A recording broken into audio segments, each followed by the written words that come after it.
You're listening to Fade to Black with your host, Jimmy Church, on the Dark Matter Radio Network. Don't run and hide. Don't be afraid. Don't turn away any longer.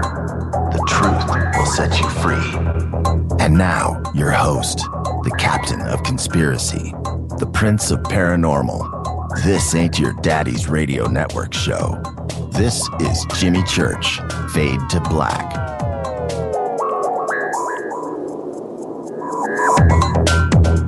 All right. Welcome back, everybody. This is Fade to Black. I am your host, Jimmy Church. Today is Friday, January 10th, 2014.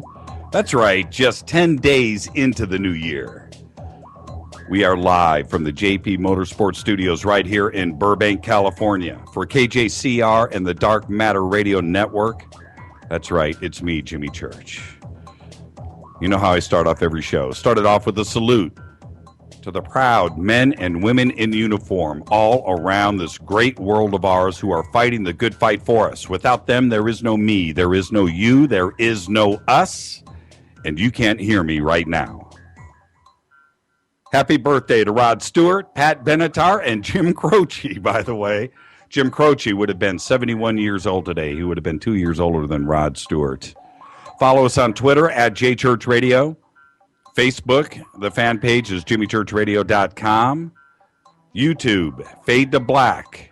You know what to do. It's all Fade to Black, JChurch Radio, Jimmy Church, something. Go right now, follow, like, and subscribe. Tonight, we have open lines in the last segment. I will be taking your calls in the third hour of the show. The number is 323-825-5045, 323-825-5045. It's right there at jimmychurchradio.com. Anything you need to do is right there on the website. You can always email me throughout the show. You know this. And you know I will get to as many of them as I can. The producers here at the studio will feed the good ones into me, and I will read them during the show. You can email me to Jimmy at jimmychurchradio.com. You can also do that on the contact page on the website. The bumper music tonight, as always, is Doug Aldridge from Whitesnake. Thank you, Doug. We have the Giza viewer, and I keep getting email about this. Where is the Giza viewer? You took it down. No, we did not. It's over on the contacts page. It won't interfere with the show. You can go over and go tour the Giza pyramids in 3D. It is really cool. Okay, now a couple of updates at jimmychurchradio.com. The new forums page is something that I will get involved in all of the discussions that take place there. I am a forums guy. I have always participated, and I love it. So any topic is okay, by the way. Just keep it family friendly. But I love the format of a public forum and the freedom of speech that it represents. And I'm serious about this. Go and get your stuff in there. Now, underneath the forums page, underneath the forum, we have a new section there. It's called the UFO landing pad. If you have any special photographs, anything that you've taken that you want me to see, that is for you. I'm not going to post other photographs there. That is for you. There's a little microphone there. Click on that little mic, and it will open up, and you can send us your pics. Okay? Now, also go check out Stan's blog. And at the bottom of Stan's blog is a place to respond and post, and I will respond to those too as well. I will participate. Okay, over at artbell.com, by the way, I caught an article. It's called 2013's Most Bizarre UFOs and Paranormal Stories. I read it today. It's really cool. Go check it out. And it's photographs, but it's everything that went down in 2013. So I think it's something that everybody here needs to just go and check out and respond back. I want to know what you think. This is Fade to Black. I'm your host, Jimmy Church. When I come back, it's the the Bridgewater Triangle. I almost said black. The Bridgewater Triangle. Tonight we are getting spooky, scary. The lights are off here in the studio, and I'm not kidding. It is dark. And this is Fade to Black on the Dark Matter Radio Network. I'm your host, Jimmy Church. We'll be back with the Bridgewater Triangle story right after this. Stay with us.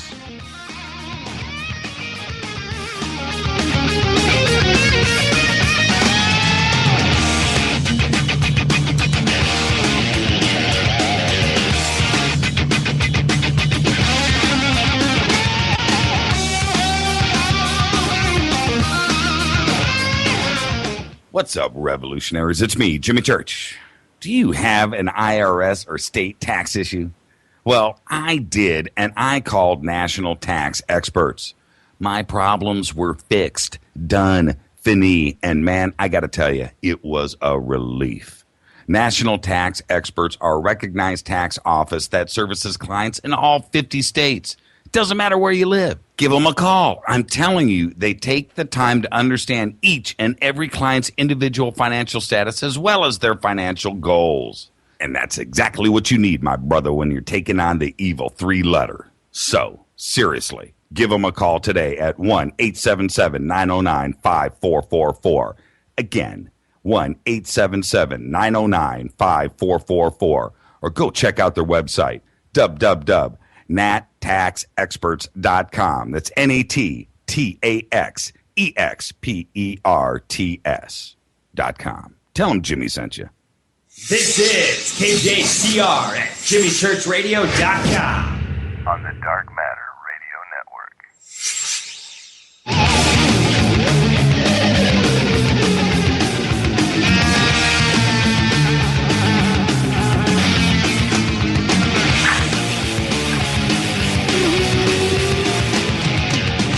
All right, everybody, welcome back.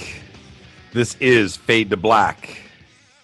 I am your host, Jimmy Church. This is on the Dark Matter Radio Network.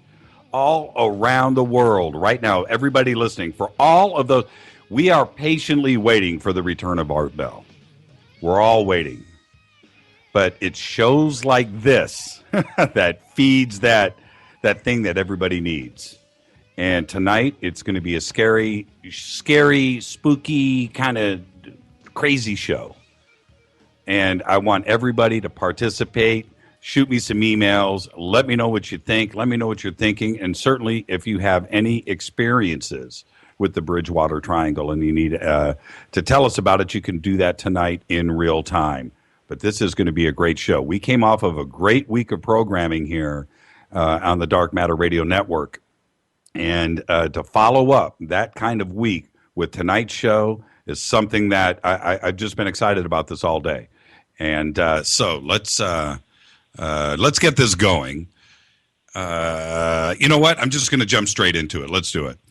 And Aaron Cadieux, love saying that, by the way, is an award-winning documentary filmmaker from Dartmouth, Massachusetts.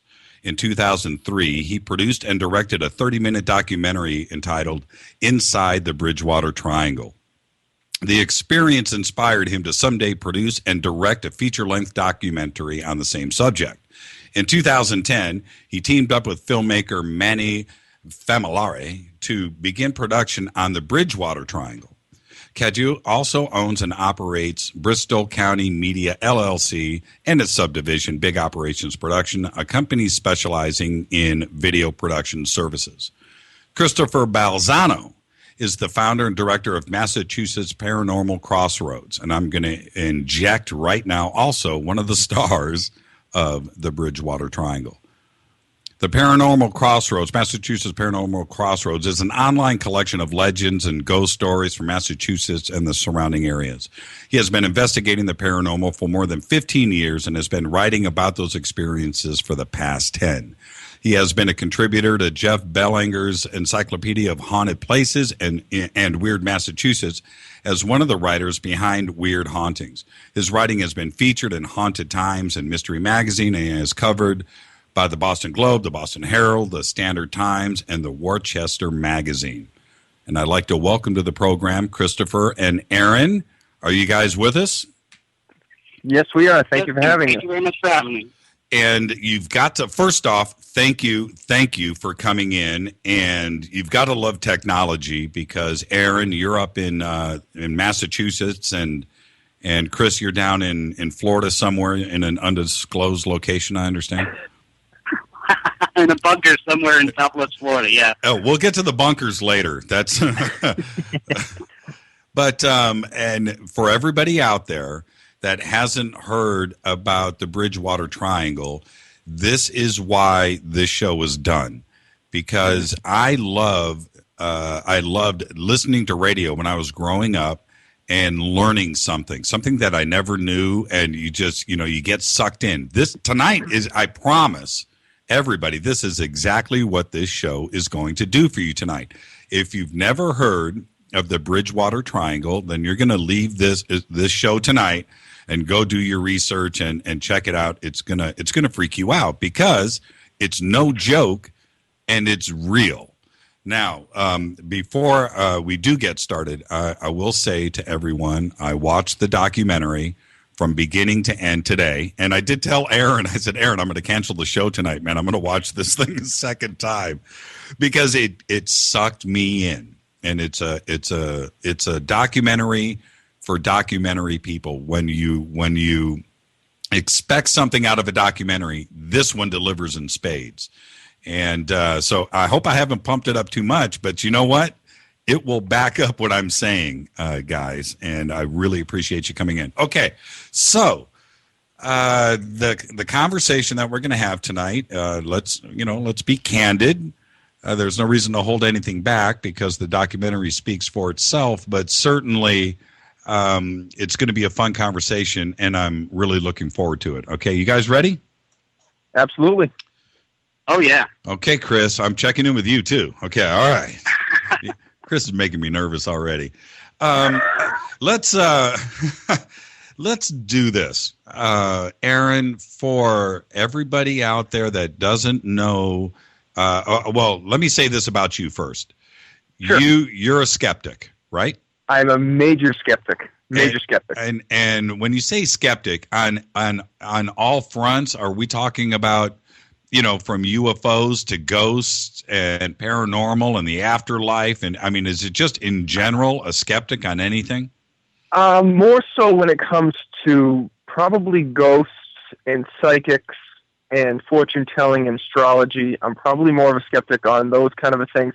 I'm more likely to believe in extraterrestrials and UFOs only because I'm very scientifically minded, and the universe is too vast for there not to be life on another planet somewhere. Okay, all right, and Chris, really quick. Okay, so Chris, for everybody out there, sorry I had to clear my throat, but Chris is one of the stars in the film. Well, you can't say star of the documentary, but he's one of the actors. Is that the best way to put it? In the film. How about featured interviews? Okay, all right. Well, I'm one of the featured interviewees. Okay, and you've been doing paranormal research for a long time, but obviously not a skeptic? I would say that I'm someone who originally approached it from a folklorist point of view. My job was to collect these, present them, try to make some meaning, try to make connections. And I would say through that then became an investigator. And I would say that I'm definitely not a skeptic. Okay, all right. Because I've seen too much, and so therefore, it's not a matter of whether it exists or doesn't exist. Okay, it's a matter of understanding it for me.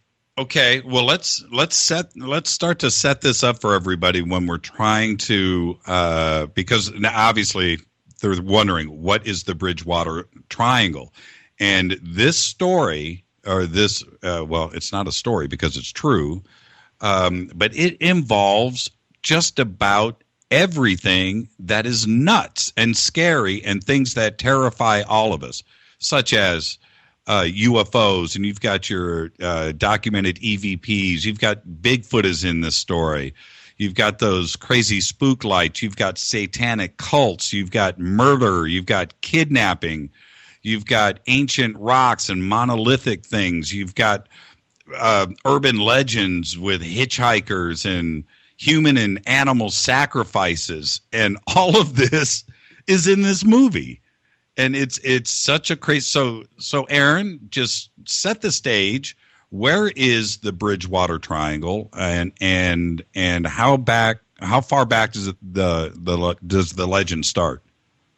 Well, the Bridgewater Triangle is a 200 square mile region in southeastern Massachusetts, and the three towns that are the apex of the triangle are the town of Abington to the north, the town of Freetown to the southeast, and the town of Rehoboth to the southwest. Now, this area would be in southeastern Massachusetts just before you get to the funneling down towards Cape Cod. Now, the region was first described in the late 70s in a Boston Magazine article, actually. And it's funny, in the movie we kind of credit the first appearance of the term in Lauren Coleman's book, Mysterious America, but he actually coined the term in a Boston Magazine article in the late 70s. And it came to a national audience through his book Mysterious America, which was published in 1983. And what had happened was Coleman was living in California and moved to Massachusetts in the late 70s or early 80s, probably the late 70s. And he moved to the Boston area. And, of course, wherever Coleman was living, he would immediately put an ear to the ground for cryptozoological reports because he's probably the world's most well-known cryptozoologist. And he put his ear to the ground and started getting a lot of reports from southeastern Massachusetts, specifically around an area in the Bridgewater region called the Hockomock Swamp. And he started to pinpoint these sightings, reported sightings on a map, and then started to notice a lot of other strange phenomena going on in the towns surrounding that region. And he came up with this region that he dubbed the Bridgewater Triangle. Now, of course, that is largely due to the fact that the Bermuda Triangle was a popular subject at the time, and he was kind of playing off of that. And in the years to follow, there's been a lot of discussion as to whether or not there really is a triangle or if it's a different shape. Some people like to include towns that are technically outside of the triangle as part of the legend. Other people point to towns that are located in the triangle that do not have a long history of paranormal activity or strange reports. So it's kind of, a lot of people view it as more or less of a guide towards, odd phenomena in southeastern Massachusetts. Is it necessarily a triangle? Who knows? Well, how close do you live in the triangle yourself? I actually live in Dartmouth, Massachusetts, which is just south of the Bridgewater Triangle. Now, one of the things to keep in mind is towns serve as the pinpoints for the corners of the triangle. But, of course, towns are not pinpoints. Towns are shaped differently from each other. Different towns are different sizes. Mm-hmm. So the dots on the apexes of the triangle could be placed anywhere within those three towns. So you get a lot of variations on the Bridgewater Triangle just depending on where you put the dots in each town of each apex. So depending on where you put the dots, Dartmouth is really, really close to the southern border of the Bridgewater Triangle. Well, and the reason why I ask is because, you've grown up there, you live there now, and how do the residents there deal with this kind of stuff because the list and the subject matter is crazy and it's dark and some of it is completely terrifying, but it appears to me that everybody just has to live with these stories because they're just used to it. To be honest with you, I don't know if I would drive through there after seeing the documentary. Well, I think it's one of those things where Chris is living down in Florida. And it's hot as heck down there in the summertime, and so he just deals with it. And I think that for people living up in this region, I guess they just deal with it. Now, as I said, there are areas inside the defined boundaries of the Bridgewater Triangle that don't necessarily have a lot of strange reports coming out of them. So there are people that live inside the Bridgewater Triangle that have never heard of the Bridgewater Triangle, but then there are people that live inside the Bridgewater Triangle who experience paranormal activity or paranormal occurrences on a regular basis, and they've just learned to live with it, and it's part of their everyday life. Well, I would venture to guess that there are communities all over the United States. And by the way, for everybody to just understand that this story that we're about to unfold tonight, this is right here in the United States of America. Now, there are cities all across this country, all over the place, that not one of these things on this list that I have in front of me has occurred in their town, not even once. And this stuff is going on apparently, for hundreds of years. And some of the more modern stuff that has been occurring there. I don't know what I would tell my kids at night. No, you stay in.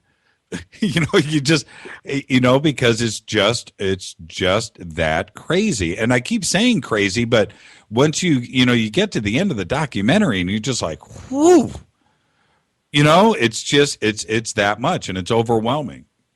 And I think one of the things that's interesting about it as well is that, we might be at kind of a very heightened sense of the Bridgewater Triangle right now. But, for example, when I started doing my research, Coleman had already published his book. The name was already out there. They're already getting publicity. But it's not like people were walking around saying, we are in the Bridgewater Triangle. Most people didn't know it, especially until the Internet really hit hard. Right. And so I've heard some criticisms of people who research and speak on the Bridgewater Triangle as well. That kind of stuff happens everywhere, and maybe even people who are in there expect it to happen, so they kid themselves into having these fantasies that this kind of stuff happens because they know they're in that area. Well, but until fairly recently, it wasn't a really big thing. And so people would, and this is how I got involved in it, people would come to me trying to understand things that were going on. They had no idea what the Bridgewater Triangle was. They never heard of it. They just happened to be in one of the towns that is either in Coleman's defined triangle or the expanded triangle, the way that I see it. And so this wasn't necessarily something that people were, I'm in the triangle? Well, let me go out and see something, or let me experience something, or wait a minute, why am I experiencing it? Oh, snap, Bridgewater Triangle. It was much more a situation where the Bridgewater Triangle is there, people are experiencing it, and now, for the first time, some people are actually able to reach out and say, wait a minute, there's something going on here that other people have experienced. Well, so it's an exciting time for the Triangle in that sense. Yeah, and this is the thing, and you're absolutely, I totally agree with you. But there's one after Lauren Coleman's book came out, and it's my understanding it was the first, he coined the term, and it was the first book. But there's one thing that Aaron points out, and Aaron's a black and white guy, he's a skeptic. But there's one thing that he points out in the movie about how many books have been written, and it's not like it hasn't, that the story hasn't tried to manifest itself and get out there. People have tried to do that. There's tons and tons of books, but for everybody else, they're like, I've never heard about this. But certainly, it's been published. How many books have been written on the Bridgewater Triangle? And that the general. Well, I've written 2 books on the Bridgewater Triangle myself, but it's been mentioned in other books. And then there are other books that exist that cover towns or areas near the Bridgewater Triangle that touch upon it. Right. So I would say, in addition to Coleman's book, I would say the only 2 right now are mine 2, and then John Brightman also has a book which is fiction, which also features the Bridgewater Triangle as a backdrop. Well, you've got James. Like it's been featured in other books. It's been mentioned in other books as well. Right. Oh, you've got James Michael Rice in his book. You've got Andrew Lake. You've got Brightman, Chris Pittman. Right. Weisberg's Ghost of the South Coast also covers in the Bridgewater Triangle, things like that. Right. And for me, for something that's been so documented, although I had heard about the Bridgewater Triangle years ago and read a little bit about it, and I thought it was, pretty interesting, but I just didn't, for me, the subject is very fresh and very new, but yet tons of stuff has been published about this for the last 40 years. Yeah, well, if for people that are interested in a list of the books that we feature in the film, if you go onto the BridgewaterTriangleDocumentary.com and click on resources, we have all of the books listed right there. So anybody that's interested in learning more can click on each book individually. It's not just books specifically about the Bridgewater Triangle, but for instance, a book like Jeff Belanger's Weird Massachusetts. Right. He has a section of that book that talks specifically about the Bridgewater Triangle. And again, it's when you look at how many, if it was just Bigfoot, or if it was just, the red-headed hitchhiker story, you know what I mean? If it was just one or two, but it's one event after another. And it just, and for a skeptic like yourself, Aaron, at what point do you throw up your hands and say, okay, it's not coincidence? Well, there are a few stories in the film that really made me, take a step back and say, wow, maybe there is some legitimacy to this story or to this Bridgewater Triangle. If I had to put a percentage on it, I'd say I walked into doing this project at 99% skeptic, and I walked out at 95%. But those stories that did make me take a step back have really stuck with me, and I think about them a lot. Well, let's start there, because we've got a lot of different stories to tell. What's the one that made you scratch your head? The story from William Russo out walking his dog in Raynham, coming across a 4-foot-tall, hair-covered creature in an area just south of the Hockomock Swamp. That story, to me, is probably the most intriguing story in the film, and it's really intriguing to me because prior to his encounter with this creature, he had no knowledge of the existence of the Bridgewater Triangle. He had never heard of it. He wasn't somebody that was into the paranormal or ghost stories or anything like that. And just to elaborate a little bit on what I'm talking about, this gentleman in 1990 was working the night shift, and he would get home from the night shift, and the first thing he would do was take his dog for a walk in his neighborhood. He lived in a neighborhood in Raynham, just south of the Hockomock Swamp, with a lot of power lines running through it. So he would take his dog, through the power lines, in and out of the roads around there that kind of were intertwined with swampland. And on his return trip home one night while walking his dog, he came across this 4-foot-tall, hair-covered creature that walked out underneath a street lamp right in front of his very eyes. And the creature was attempting to communicate with him verbally and was, from as far as Bill Russo could tell, beckoning him to come closer. And when I was doing the research for this film or trying to find people to tell their stories, I just happened to Google Hockomock Swamp, in quotes, and then the word creature. Mm-hmm. And I came across William Russo's blog article that talks about this encounter. And at that time, it was relatively under the radar. Not a lot of people knew about it. And I managed to find his email address somehow. I don't remember exactly how. And I got in touch with him and said, would you be willing to tell your story for the film? Now, the thing that's interesting about his story is that it happened in 1990. He waited almost 20 years to write his blog article because he was afraid of ridicule. He was afraid of what people would think. But after he retired, he figured he had nothing to lose. So he was gracious enough to agree to be in the film, and that's where he told his story. And now, because of him being featured in our film, he was recently featured on Destination America's Monsters and Mysteries in America, telling the same story. Well, one of the things, and it's interesting that you bring up that particular event, because for me, his story was compelling too. But the one thing that you didn't mention was that his dog wasn't a little Chihuahua. His dog was like a German Shepherd Beast mix that was cowering and scared. And that's what freaked him out, that his dog, it came to his attention that his dog was freaking out and cowering and whimpering. And that's when he saw the creature. And that was the part that, really grabbed me. And the thing that I found so intriguing about his story is just the way he tells it. He just comes across as such a genuine, truthful guy. And when you meet Bill Russo, he strikes you as the kind of guy that's anybody's grandfather. He just has like a gentle, grandfatherly way about him. Mm-hmm. And he's just the type of person that you couldn't imagine making something like this up, especially 20 years after the fact. And the creature wasn't 20 feet tall with fangs. No, it was not. Exactly. It was 4 foot tall. I think he said it had a little pot belly, and he thought it was a kid at first, but then he figured out that it was actually an adult. And those are weird observations. If you're going to make something up, that's not the way that you make something up. And that's why he sucked me in too. I totally agree with you. Well, one of the things that we did for the film too, that was partially due to the fact that we had a very low budget. We couldn't afford to do, CGI reenactments of this, to do a computer animation of a creature that he saw. So what we did was we recruited an artist by the name of John Gigg to draw a composite of what Bill Russo claimed that he saw. And instead of relaying messages back and forth between the two of them, we actually got Bill Russo in direct contact with John Gigg.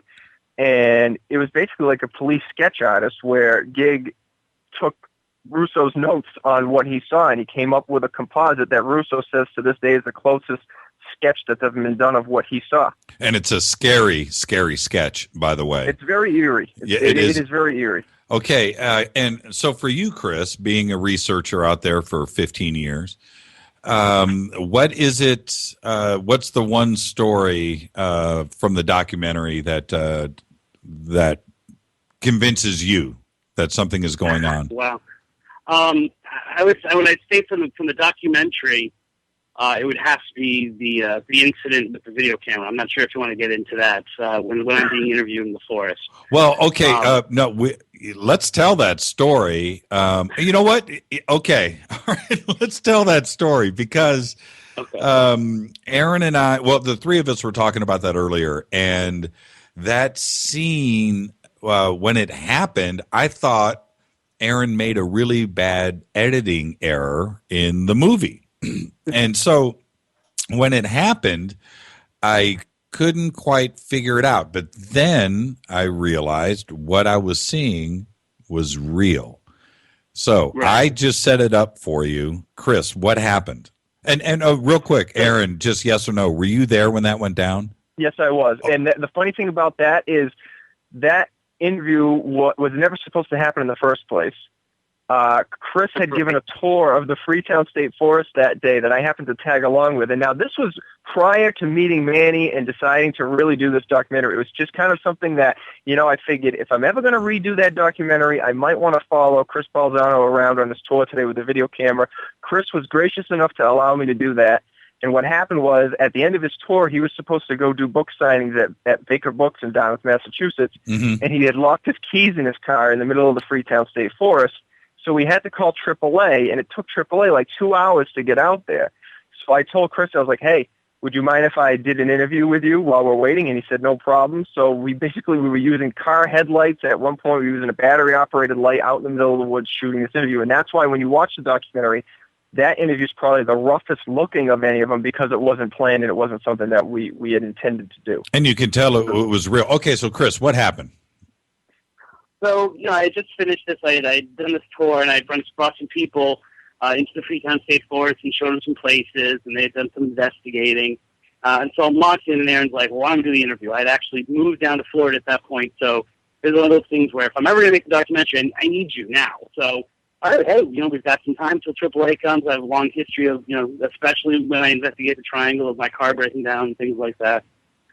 So we're shooting it, and we're kind of going over some preliminary things. He's asked me different questions, and we get into the tale of the wampum belt, which in Wampanoag lore, or Wampanoag history, I should say, was a way for them to keep their oral history.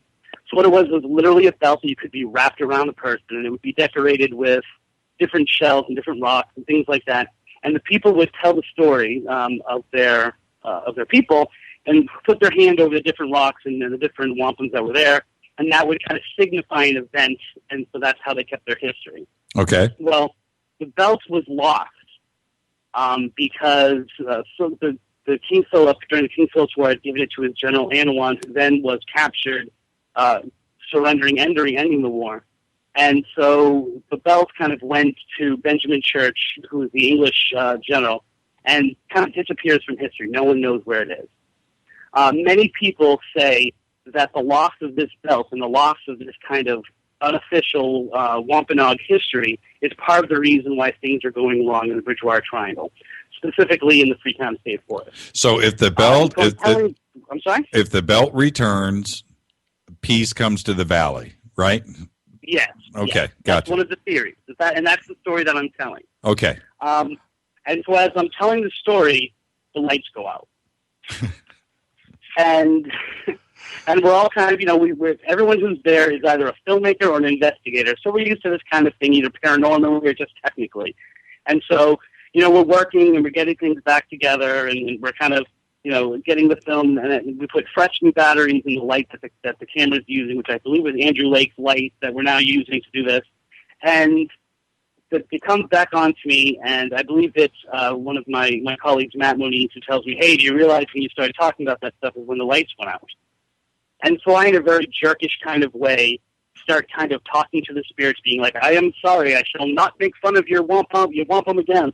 And boom, the lights go out again.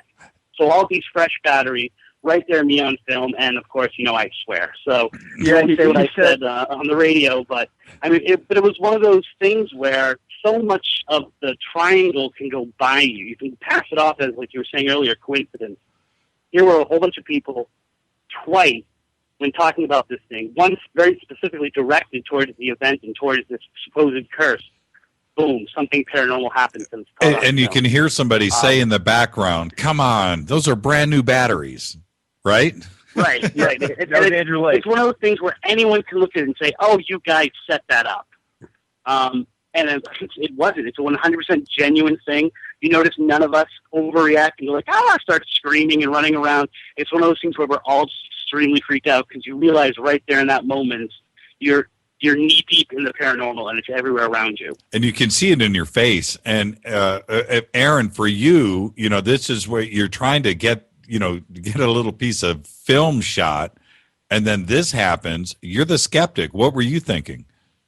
That is like the Bill Russo story. That was one of the moments in this documentary that really made me scratch my head because what Chris said verbatim to the spirits was, we hear your message. If I could, I would return it. Meaning I would return the wampum belt. And as soon as he said, I would return it, that's when the lights shut off. And it just, I couldn't believe it. And the thing was, I remember driving home that night and thinking to myself, we're going to include this in the documentary, and people are going to think that we made that up. I'm sorry, I don't want to cut you off, but it was that moment when I thought you forgot how to edit film. I'm thinking this documentary, because it's very awkward when you see it for the first time because Chris just kind of stops talking and then the lights go out and then there's a black pause and then everything comes back online. So you're not alone with that. A lot of people thought that it was just poor editing. and for me and for everybody, that I'm sure that audience reactions are the same, because at that point in the film, you've covered a lot of really dark subject matter. I mean, seriously dark subject matter, and it's a creepy feeling that everybody's got at that point. And then when that happens, it's just real. Real is the word. It's a stamp of reality on the film. It's breathtaking, that moment. Well, thank you. It's funny because there are there's a lot of programming on the paranormal now. It's a very hot topic across the United States, and every television network has their own paranormal shows. And there are shows that have been on for years that have never been able to capture a legitimate, real moment like that. Right. And we were just very fortunate. I'm not a paranormal enthusiast. I'm not really a paranormal researcher. And to capture a moment like that, I consider myself very fortunate. When you started to put everything together, and we're going to talk about some specific events in a minute, but when you start to deal with such dark, I keep saying the word dark because it is. We're talking about murders and crushed human skulls and human sacrifices and ghosts and Bigfoot, and you're dealing with all of this. Does it get a little depressing? I mean, not for me. For whatever reason, I tend to be drawn to that kind of thing. Halloween's my favorite holiday on the calendar. Now, that's weird because I'm not a paranormal researcher. I'm not a ghost hunter. I'm not anything like that. But I love Halloween. I love the spooky. I love the morbid. I love, all of my favorite movies that I have in my DVD collection at home. None of them are particularly happy stories. Okay. Like one of my favorites is No Country for Old Men. Yes. Or There Will Be Blood. I mean, those are not happy movies. Great movies. Yeah, they're great movies. Or Zodiac, David Fincher's Zodiac, I think is a fantastic film, and none of those are happy movies. So I think it's just something that I'm drawn to, and even as I think about what my next topics could possibly be for another documentary, they're never anything happy. And for you, Chris, before we get into some of these crazy stories, have you been lucky in your research with EVPs and I've seen a couple of photographs that you've taken, but have you been lucky? And also, when you're doing this type of research out there, does it also become overwhelming? I think it definitely becomes overwhelming. Once again, Matt Moniz says, for every step you take towards the paranormal, it takes 2 steps towards you. And I think there are very few people who look in the Bridgewater Triangle who don't kind of experience that wackiness. And I've been, even from down here, writing about it, as something happening now 1,800 miles away. Often when those topics come up, or when I'm writing or researching, or when people have asked me to kind of follow up on things, that kind of crazy stuff kind of still goes on that surrounds it. And so it's one of those things where, it's often subtle. The evidence, there are some areas of the Bridgewater Triangle that a lot of people have gotten really great evidence from.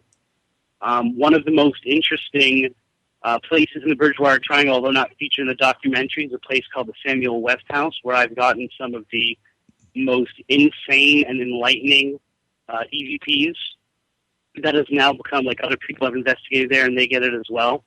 And if you talk about, like, whoa, is there proof of the afterlife? I mean, this house is kind of, a mecca for understanding, like, the other side. It's crazy.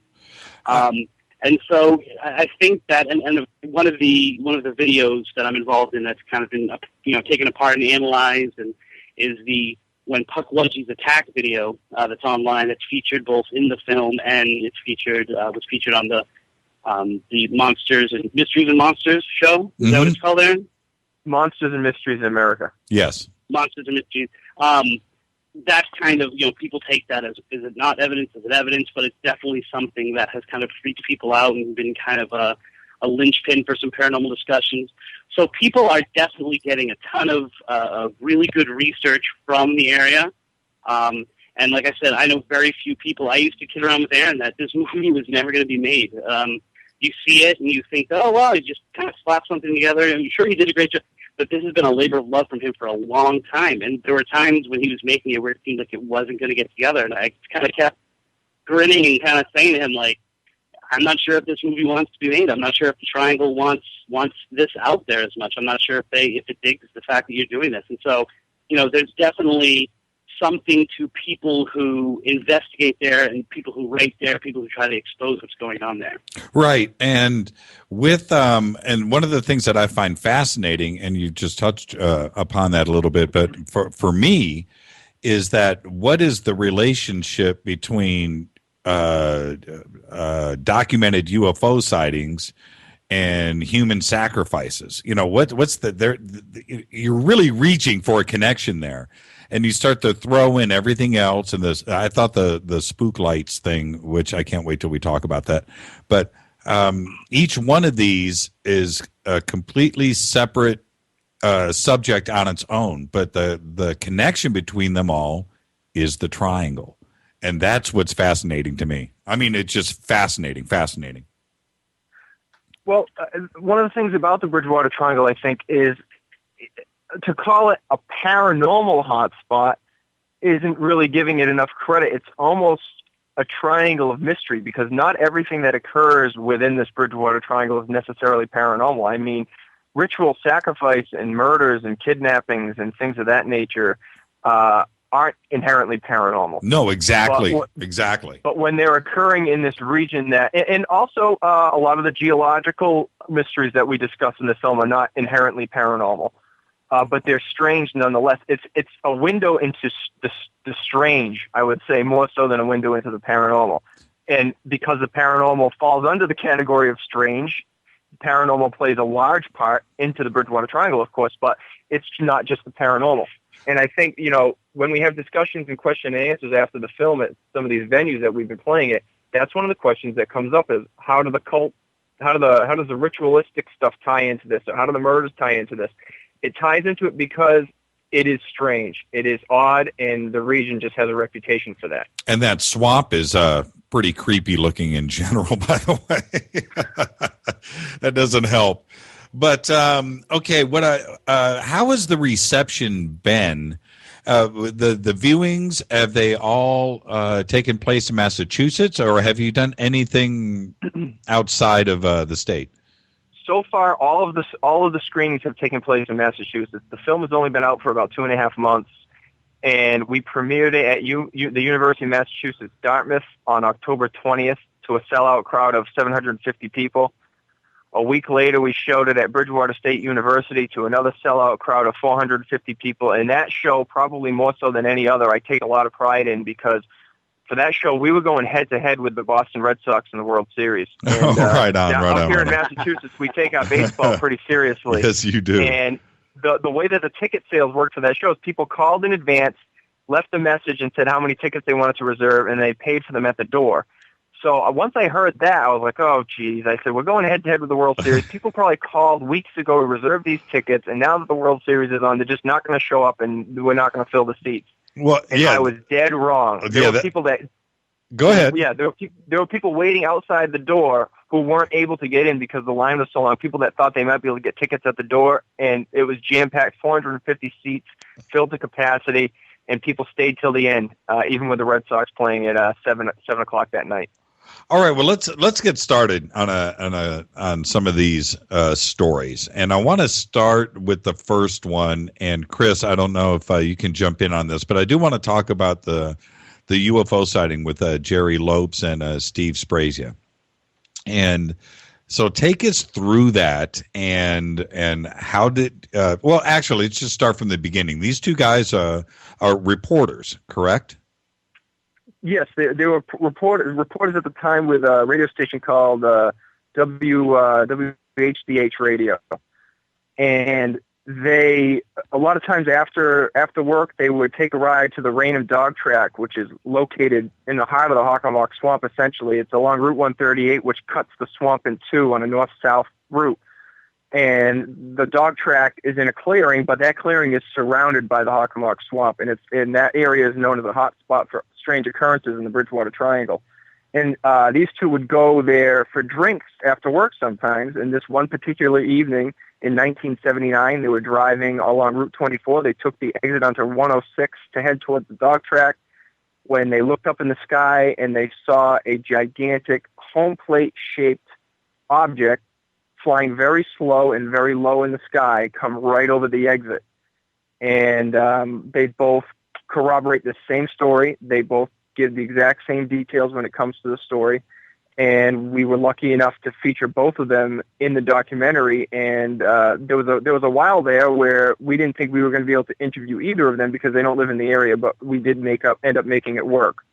But that story, along with Russo's creature sighting, is probably one of the most intriguing stories in the film. Well, and the description that they gave of this UFO, which, by the way, this was in 1979, before all of these, the Black Triangle wave of UFO sightings kicked off around the world, starting in Belgium. And this was in 1979. But their description, I believe or it was Steve that said it was as wide as 5 747s wingtip to wingtip.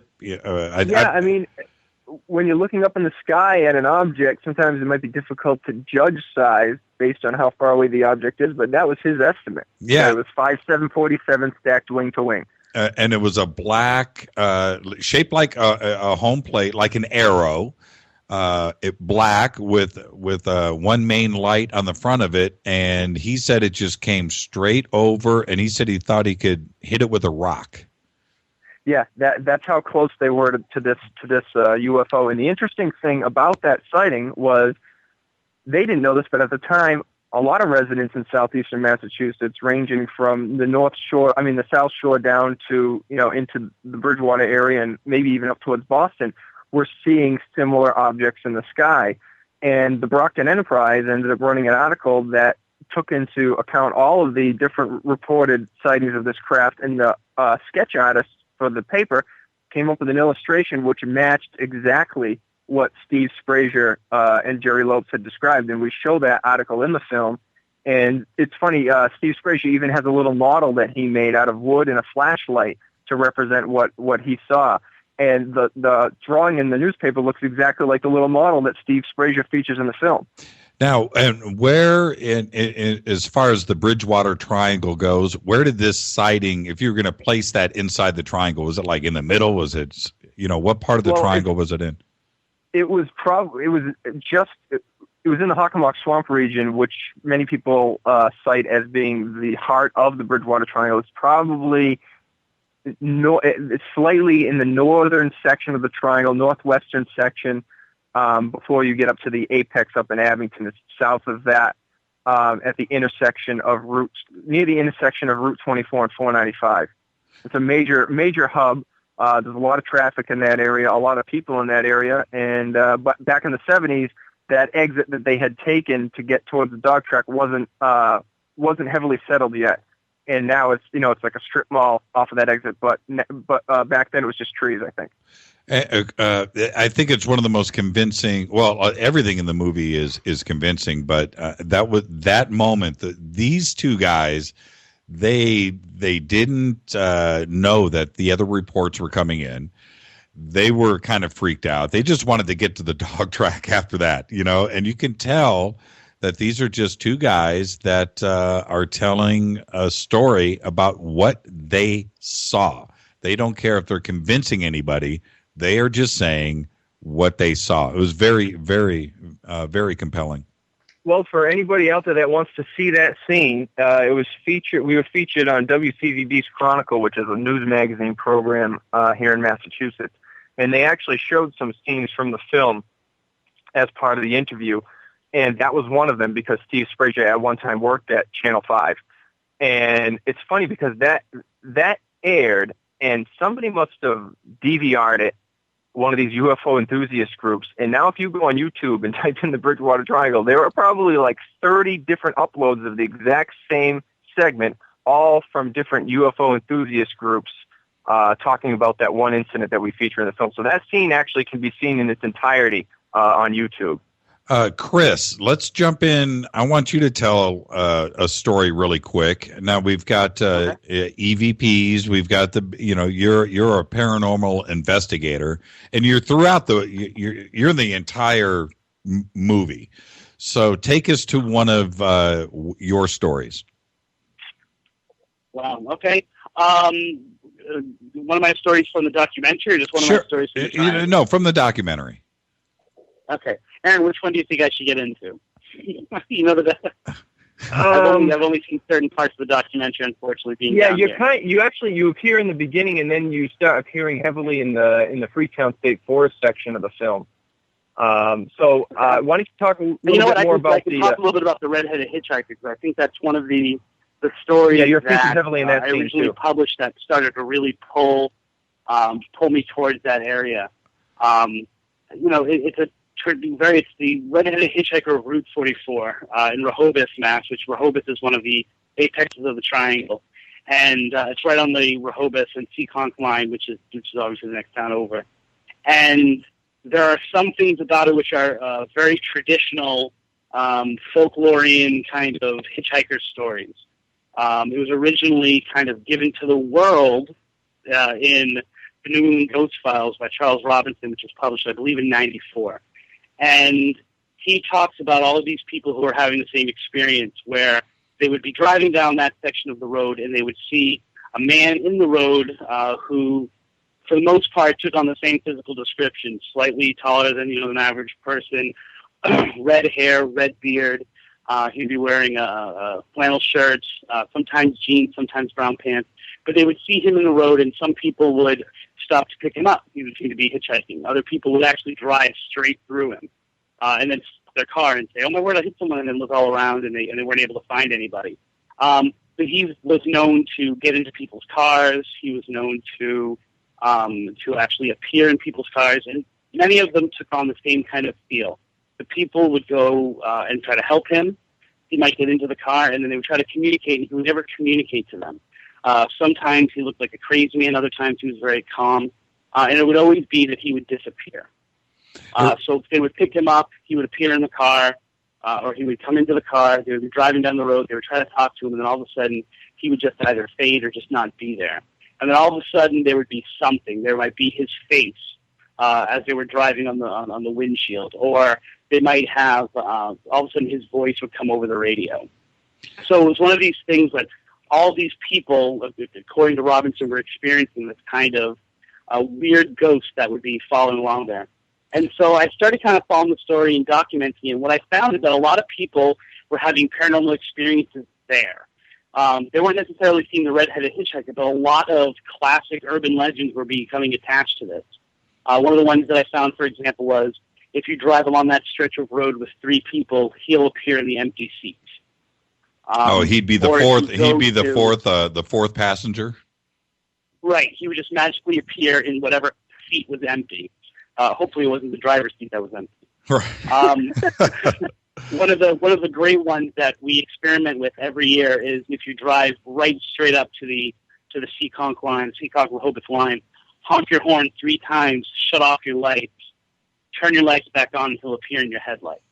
Have you ever seen him? It's one of those things where a lot of people have actually had that happen to them that you can document, but everyone tries it now. It's kind of one of those things that people like to legend trip with. And so it seems to take on this feel of an urban legend or a myth, and yet there are people who didn't know about the red-headed hitchhiker who have come out since not my book necessarily, but especially when Jeff Belanger published Strange Massachusetts and featured it in there, The Weird Massachusetts, and featured in there. People would say, no, I've had experiences there. But a lot of the people who contacted me would say things like their car would mysteriously break down right at that area. And then their radio would go haywire and things like that. Some people would say they would see people coming in and out of the woods, and they would kind of go and look, and all of a sudden the person would be completely gone, even though they should be able to see them. There wasn't that much bush. There was that much undergrowth. So it's one of those stories where I've investigated. I've gone down that strip of road many times. I've never seen them myself, and yet there seems to be this mystique, even when you're doing it, that something is going on, something's happening. And of course, it leads to one of the most famous haunts of the Bridgewater Triangle, which is Anawan Rock, which is, we were talking earlier about the Wampum Belt. This is the place where the actual surrender of Anawan to Benjamin Church happened. And it's this really odd collection of different kinds of rock and stone, which has all kind of now been melded together. And people get tremendous EVP evidence from that area. A lot of the people get talking in Native American languages. Once again, in Robinson's book, and then it's been some of the people have gotten it. They've got Aaron help me with this. Eotash, which means stand and fight. But other investigators there, especially people who have Native American in their background, seem to get a lot of EVPs there, and a lot of visual evidence as well. And one of the things that's very common there is ghost fires. So people go there and they see this fire, and they either go to investigate or they go to put it out because there's a fire in the woods, and it disappears. There's no heat coming from it. There's not that kind of crackling that there should be in like a wood fire. They just happen to see them. They go to follow it, and then it's gone. They walk towards the fire that they see in the distance, and they do the trek or whatever. But they get there, and there is no fire. There is no fire, right? And nor is there any evidence of fire. So it's not even like they can see charred ground and they can see, it must have just gone out. I mean, there's just nothing there. Yeah, that's interesting. That's a good spot for us to go ahead and take a break. Let's regroup. We'll reset, and when we come back, guys, I want to start to get a little dark. I want to talk about the bunker. All right. This is the Dark Matter Radio Network, Fade to Black. I am your host, Jimmy Church. Tonight, it is the Bridgewater Triangle. We're getting spooky. We'll be back right after this. Stay with us. ¿Qué tal, mis amigos? Yo soy Mario Carson, el tiburón, y los invito para que escuchen a mi buen amigo Jimmy Church Radio. ¡Claro que sí! Oi, I'm Reese Evans. You're listening to Jimmy Church. This is Revolution. The revolution will not be televised. The revolution is on radio. Ciao. JJCR in your face. JimmyChurchRadio.com on the Dark Matter Radio Network.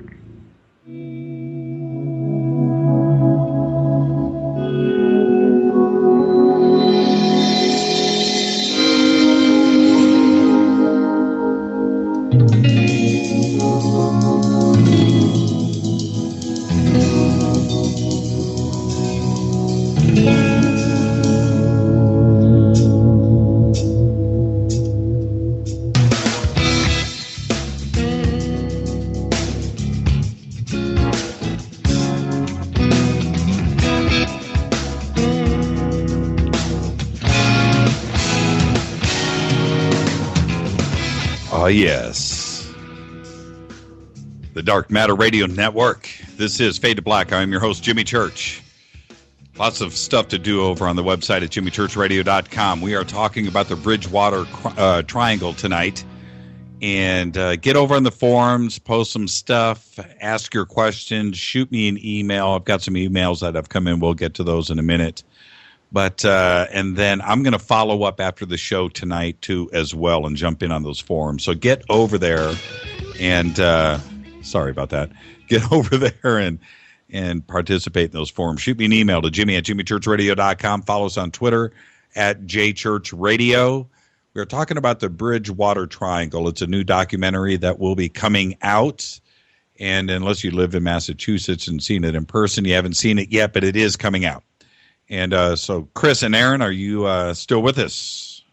I'm here. Still with I'd like to request that every time I talk, if I can have really good blues music playing in the background, that'd be awesome. Here, hold on there. There you go.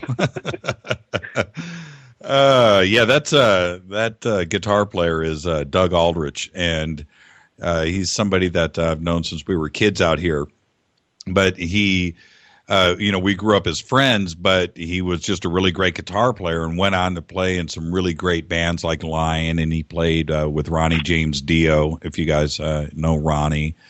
And so he did that, and then now he's been in Whitesnake for like the last 10 years, and it's just an honor to have him provide us with that music. But yeah, he is a great blues player, no doubt. Okay, The Bunker. Now, there's a lot of really disturbing moments in the documentary, and disturbing is probably a very lightly. A light way to put it, because it does get dark. But the bunker, what was the bunker? We'll talk about the hut too as well. That kind of freaked me out. But what was the bunker, and where is that in the triangle? Well, when you're talking about the Bridgewater Triangle, there are two locations that are seen probably as the main apex, not the main apexes, but the two most well-known, most famous, or most infamous locations. The Hockomock Swamp being one, and then in the southern right-hand portion of the triangle, you have a vast expanse of woods called the Freetown Fall River State Forest. And more so than any other location in the Bridgewater Triangle, you have a concentration of a history of criminal activity in the Freetown State Forest. So that kind of sets the stage for what we're going to talk about with this bunker. But the region has a long history of criminal activity, including a lot of evidence of ritualistic activity and satanic ritualistic activity. Now, before I go any further on this, I just want to say that this is not a reflection of any specific sect of Satanism, because I don't want to run into trouble with this. If you read the doctrine of like the Church of Satan, they don't condone ritualistic sacrifice. They don't condone the harming of children or animals. So I just want to preface this by saying that, and that we're talking about self-stylized Satanists here. We're not talking about a specific brand of Satanism. But you also talk about that in the documentary too, and you mention yes, you do, and you make it very clear that there's tons of satanic rituals that are going down in the triangle. But that doesn't necessarily mean that it's criminal. Exactly. That's correct. Okay. So, but this bunker is definitely criminal. Yeah. So this was an underground, when the evidence of satanic ritual activity started taking place in the Freetown State Forest, a hunter had stumbled across this underground bunker in a remote section of the forest not far from the Dartmouth line. And if you approached it from a certain angle, you wouldn't know it was there, because they dug out this underground bunker and then covered it with logs, almost like a log cabin across the top, and covered that with dirt, and then grass grew on top of that, and the leaves fell from the tree. So it just looked like part of the forest floor, unless you approached it from the right angle and you could see the entrance to the bunker, and then you went down inside, where they had these cots, a straight spot for a campfire, and all sorts of strange items in there, like small dolls with the heads cut off, satanic graffiti. And they had these chairs or at least one chair that was carved out of a tree. It was a teeny tiny chair, like a chair that only a toddler could sit in, and it had like belt restraints on it that would tie somebody to this chair. This bunker has gone on to become one of the most famous locations within the Freetown State Forest, and law enforcement officials were never able to tie that location to any specific person or group. But it is known as one of the satanic hotspots in the Freetown State Forest. One of the creepiest things I've ever seen is this bunker, by the way. And Chris, did you go in the bunker? I did not. I interviewed a lot of the people who investigated I shouldn't say a lot of people. I interviewed several people who were kind of part of the investigation.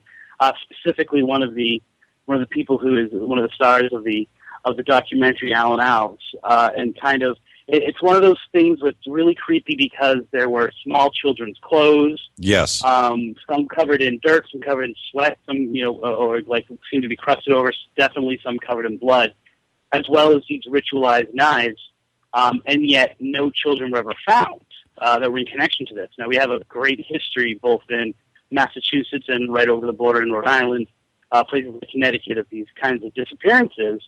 But it was one of those places where they tried all they could to get some kind of DNA, some kind of blood evidence from these things, and they were never able to connect it. So it's creepy in and of itself, but then when you take a step back and you look at the types of crime and the types of cult activity that were going on in that area, it even kind of takes on a more sinister taste to it, because this is just the tip of the iceberg for what was happening in that forest and what they were able to both officially and unofficially link to groups in that section. So, the fact that we don't know what happened in that bunker makes it all that more eerie, because no one's ever been able to be charged or any kind of official crime connected. So who knows what happened down in there? Yeah, that's one of the scariest elements of the story. And Chris or Aaron, did you ever go into the bunker? We actually, it's funny, Manny Familari, the co-director, has a friend who works as a firefighter in Freetown, and he just happened to know the location of this bunker because it was right in the woods behind his house. No, well, not right in the woods behind his house, but it was in the woods a few miles in from his house, and he took us to the location where this bunker was, and now it's since, totally decayed and collapsed to the ground. Mm-hmm. But that expedition was key to the film because there's been a lot of speculation in the years following on where this bunker actually was, and a lot of different locations in the forest get mistaken for this underground bunker. And we found the absolute exact location of where it was, and we feature that in the film. One of the scariest moments is when you flash the picture of the little toddler chair that Chris was referencing earlier, and you look and you can just tell that children were literally tied to this chair, and you can see the evidence of that because of the spot for the belts and restraints or whatever, like a seat belt is the best way I can describe it. It really does make it one of the things that's really eerie about that chair for me is that, Alan Alves would say, that these, there's different levels of activity, of cult activity there. And at the top level, he's famous for saying, if you see the cult, you're not really seeing the cult. So in other words, the people who were being caught, the people who were being investigated, they were just the lower rung people, and the people who were high above them were controlling them in ways that even the people who were committing these acts didn't know. And one of the things he said was that people would go to state fairs to buy animals for sacrifice. And of course, rather than, because it would raise suspicion to say, well, can we have 50 cows? And then all of a sudden, you're not a farmer. They would buy 5 cows here and 5 cows there. And so, New England has this great history of these town fairs, and always when you go to those town fairs, there's the guy who has the chainsaw and the log who makes those chairs in under 5 minutes.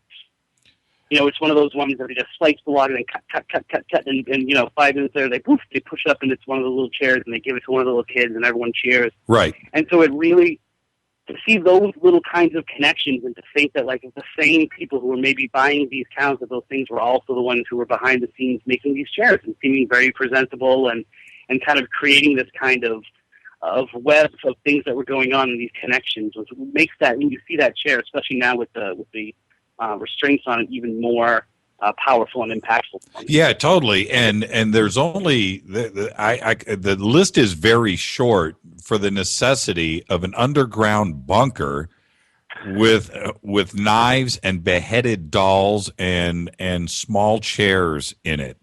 That is just frightening.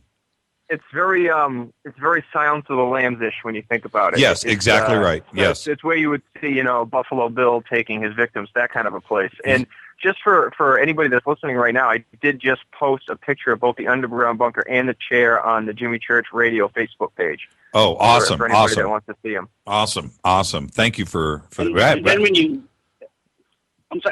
think of the fact that nothing has ever been able to be connected to it, and they weren't able to find any physical evidence they could use, you start to get a handle on the expertise of the people who are doing this, and that makes it even scarier because they weren't caught. No, exactly. This is something that's been repeated. When you bring out the point of the documentary, and this is what puts the chills down your spine, no children are reported missing.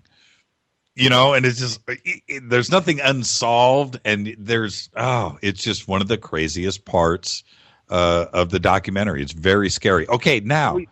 go ahead. I'm sorry. No, I was just going to say, we spent about 17 minutes of the film talking about the cult activity in the forest, and that whole section in the Freetown State Forest, which comprises about an hour when you take all the Freetown State Forest material and add it together, that's probably my favorite section of the documentary. It's an amazing section of the documentary, and I had said earlier, I grew up in Chicago and in Indianapolis, a couple other places too outside of the United States, but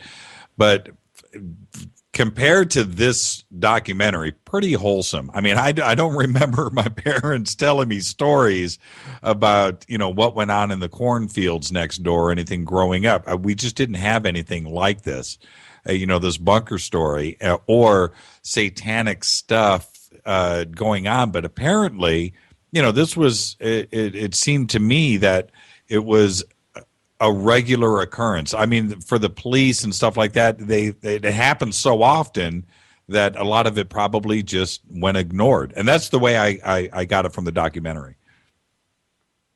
Yeah, and the interesting thing, too, was that a lot of that stuff that was going on in the Freetown State Forest was happening during the height of what became known as the Satanic Panic across the United States, where there were thousands of sensational stories coming up where people were blaming all sorts of wacky things on this underground satanic influence going on in the United States. And since then, a lot of it was proven to be urban legend and myth. But interestingly enough, a lot of the stuff that was going on in the Freetown State Forest legitimately happened, unlike some of these other reports. And a lot of it was tied in with this string of murders that happened in the nearby city of Fall River involving a prostitution ring that was also tied in with a satanic cult. And they were known to have been practicing in the nearby Freetown, Fall River State Forest, which just adds a level of creepiness to the whole thing. Exactly. And that's what I want to, let's get to that in a second. I should probably let's continue on with that. But I want to talk about the hut. And sure. Again, when you look at the hut and the way that it's presented now, is the hut still there or is it gone? The hut is collapsed to the ground. All that's left are fragments of the blue tarp that you see in the photo. And I'll post a photo of the hut up on the website as well, okay. On the Facebook as well. Fantastic. Well, the hut, again, when you see it in the documentary, absolutely as creepy as a nightmare can get is what this hut is. So I'll let either one of you go ahead and describe, and let's tell the story about the hut. Well, you can take it. I'm sorry. Go ahead, Chris. No, you can take. I'll take some of the background stuff if you want, but you can take if you've been at the hut, because when I was writing Dark Woods, which is all about the Freetown State Forest and kind of connecting these crimes to a lot of the different paranormal stuff that was going there. that was the big subject of conversation was, well, where is this? We call it the shack. Where is the shack? And there are a few different places that were called the shack, and I could never find the shack. And so I'd be brought up to something. I'm like, well, this doesn't make any sense. This doesn't match the description. It doesn't match the crime photos that I have. And so I was never able to be there. So Aaron, I think you guys were actually able to find it, right? Yeah, we were. We were able to find it by referencing an old Standard Times article that describes its location. And we also, it's not far off of a large cranberry bog property, and it's technically not in the Freetown State Forest. It's just outside the Freetown State Forest borders, and it's in the woods in Freetown near this cranberry bog. And through corroboration from the cranberry bog employee, the Standard Times article, and the memory of Detective Alan Owls, we were able to find the exact location where this hut was. Okay. And it's a location like the bunker that is often misidentified because there's a lot of old ranger stations that are, falling to the ground and within the confines of the Freetown State Forest. And every time somebody comes across an old crumbling building in the Freetown State Forest, they automatically assume that that's the hut. Okay, so the hut. Describe the hut before we get to what happened at the hut. The hut is just that. It's basically a makeshift shack made out of logs, plywood, particle board, and it's insulated using blue tarps, and has plexiglass windows. And it was built between these two trees used as support. And it was found, just outside of this cranberry bog in this remote section of woods deep just outside the Freetown State Forest. And Detective Alan Owls was getting leads from witnesses who were claimed to be participants in this satanic cult that was also operating in the city of Fall River, and they had claimed that this hut was one of the locations that they were using for satanic rituals. And eventually one of the witnesses took Alves and the Freetown Police Department to the location. One room, right? One room about the size of a prison cell, as Alan Alves says in the film. Scary. It's one of the scariest photographs, and it's a very moving moment in the film because you set it up really nice, but then when you see the hut and you're just like, wow, okay, scary. Okay, so what went down at the hut? Allegedly, it was the spot of these satanic rituals where witnesses claimed that there were murders and sacrifices and molestation and things of that nature going on. But once again, like the bunker, they were never able to gather enough evidence to pin it on anybody. And the hut actually also goes by the name of Carl Drew's Shack. Now, we'll get into the whole satanic cult Fall River case in a little while, but he was one of the main suspects involved in that case. And the hut is named after him, but the funny thing is there's no definitive proof that he ever set foot on that location. But nevertheless, it's called the Carl Drew Shack. Let's just keep going. Who was Carl Drew? In the late 1970s, Fall River was played home to yet another famous murder case, and the most famous of which dates back to the late 1800s with the Lizzie Borden case. But in the late 1970s, Fall River saw what could be seen as one of the only true cases of satanic ritual sacrifice to ever occur in the United States. And it involved a ring of pimps and prostitutes operating in the city of Fall River who were participating in satanic rituals. And the case involved a lot of strange love triangles between these prostitutes and pimps, and there were, heterosexual love triangles and lesbian relationships, and it was just a really bizarre case. And the Fall River Police Department was alerted to the discovery of a dead female behind some bleachers at a local high school.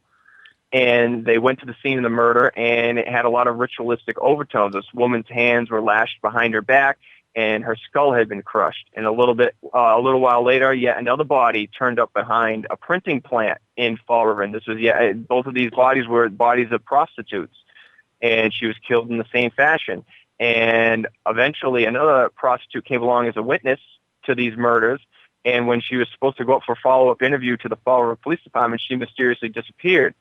Nobody could find her until eventually somebody came across skull fragments in the woods in another nearby town called Westport. And so there were these three prostitutes that were murdered at the hands of the people that were leading this prostitution ring, but also leading these girls in these satanic rituals.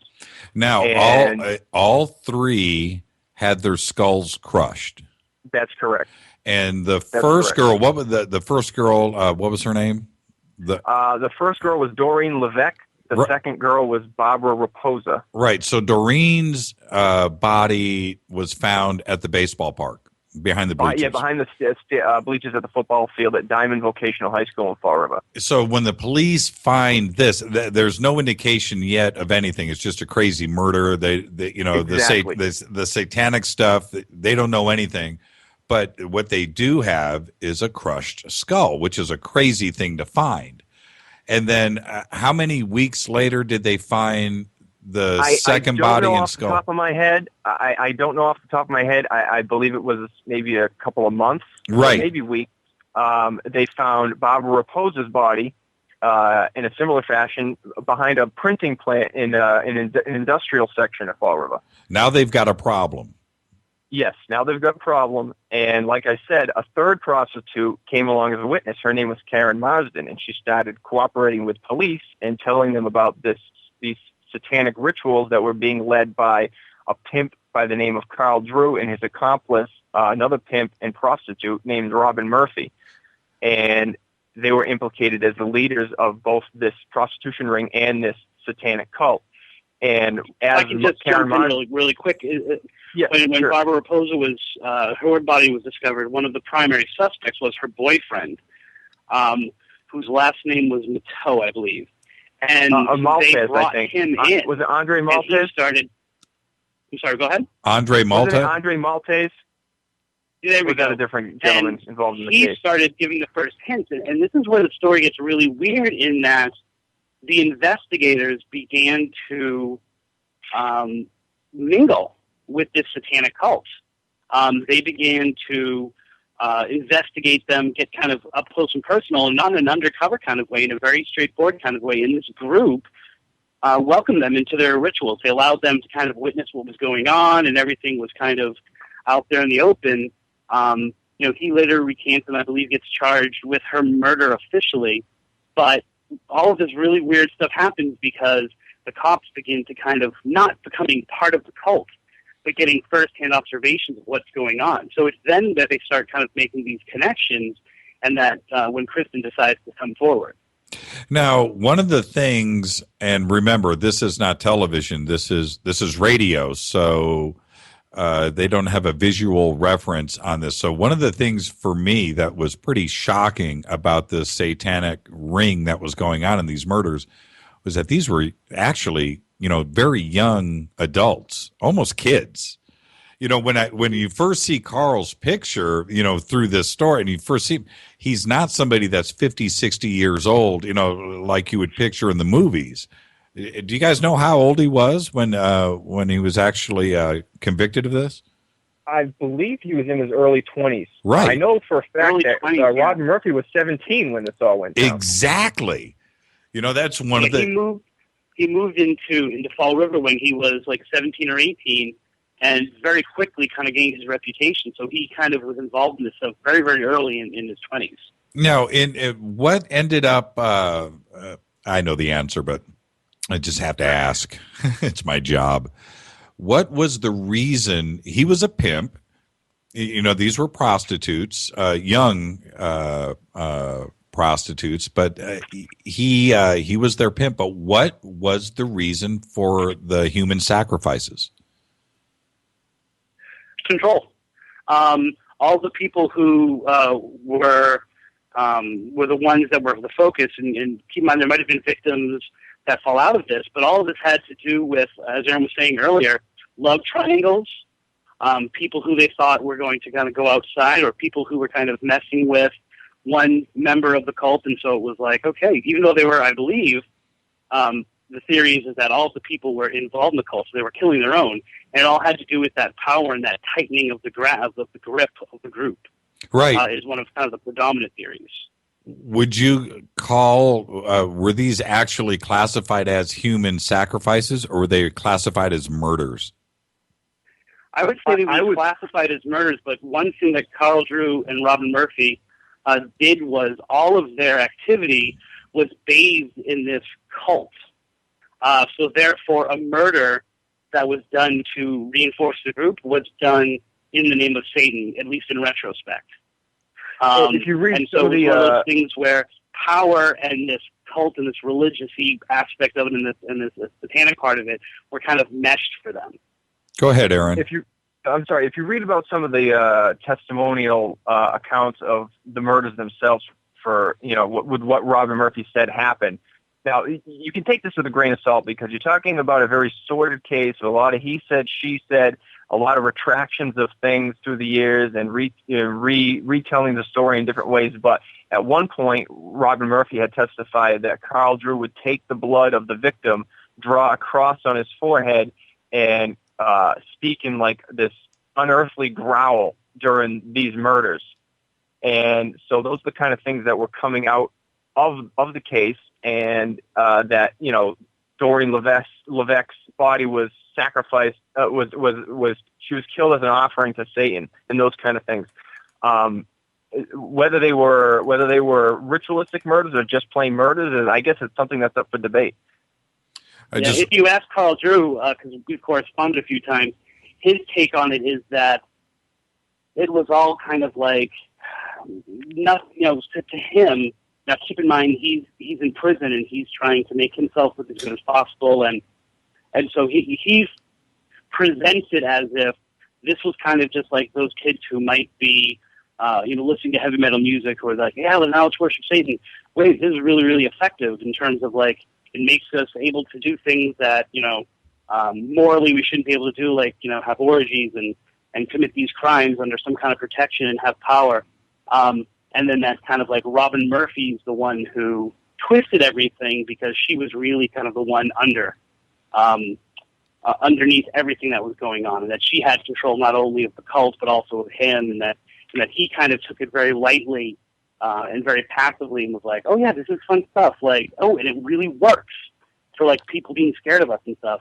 But that Robin Murphy would kind of exaggerate these things because she obviously then went to turn evidence against him. We're talking with Aaron Cadieux, co-director of the Bridgewater Triangle, and also Christopher Balzano, who is a paranormal researcher and co-star of the film. And so, okay, I just wanted to continue with now. How many? I don't know if you know the answer to this directly, but how many murders like this and human sacrifices took place that are confirmed in the Bridgewater Triangle? Technically, all three of those murders occurred outside of the Bridgewater Triangle. Okay. One of the misconceptions about that case is that those bodies were found in the Freetown State Forest, when in actuality none of them were found in the Freetown State Forest. Two of them were found in Fall River, which technically is outside of the boundaries of the traditional Bridgewater Triangle. Now, an expanded version of the triangle, like Chris has his theories of an expanded triangle, Fall River would fall within its borders. But according to the traditional borders, as first described by Lauren Coleman, Fall River is outside of that region. Okay. In Westport, Massachusetts, where the skull was found, is also outside of the Bridgewater Triangle. But witnesses to those events said that same cult was practicing rituals in the Freetown State Forest, and that's the tie-in.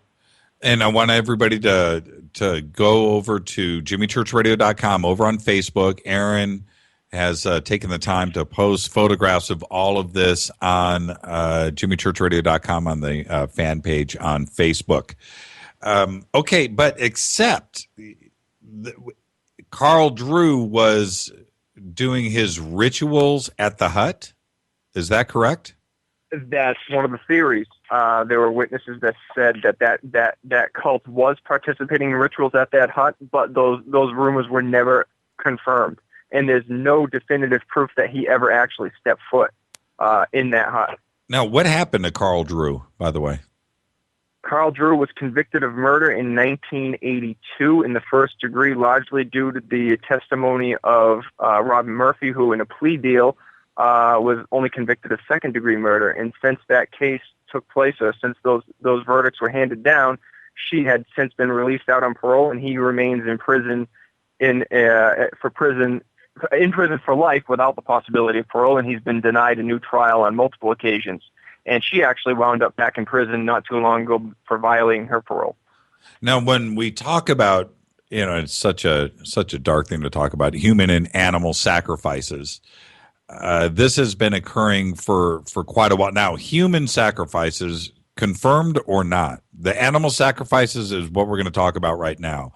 But, yeah, there has never been a confirmed human sacrifice within the borders of the Bridgewater Triangle. There have been many confirmed animal sacrifices within the borders of the Bridgewater Triangle, specifically in the Freetown State Forest. Which is what we're going to talk about now, except when we talk about human sacrifices, we've got this hut and we've got this bunker where it's, creepy things obviously went on, but they never found a thing, which is probably creepier, actually.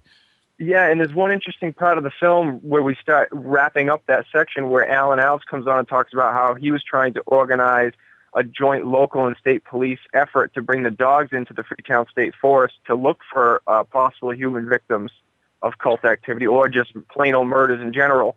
And at the last minute, the operation was canceled and it never was put back on. Okay, let's talk about those, the human, I said it again. Let's talk about those animal sacrifices. Did this go on over a wide area? Was it confined to one section of the triangle?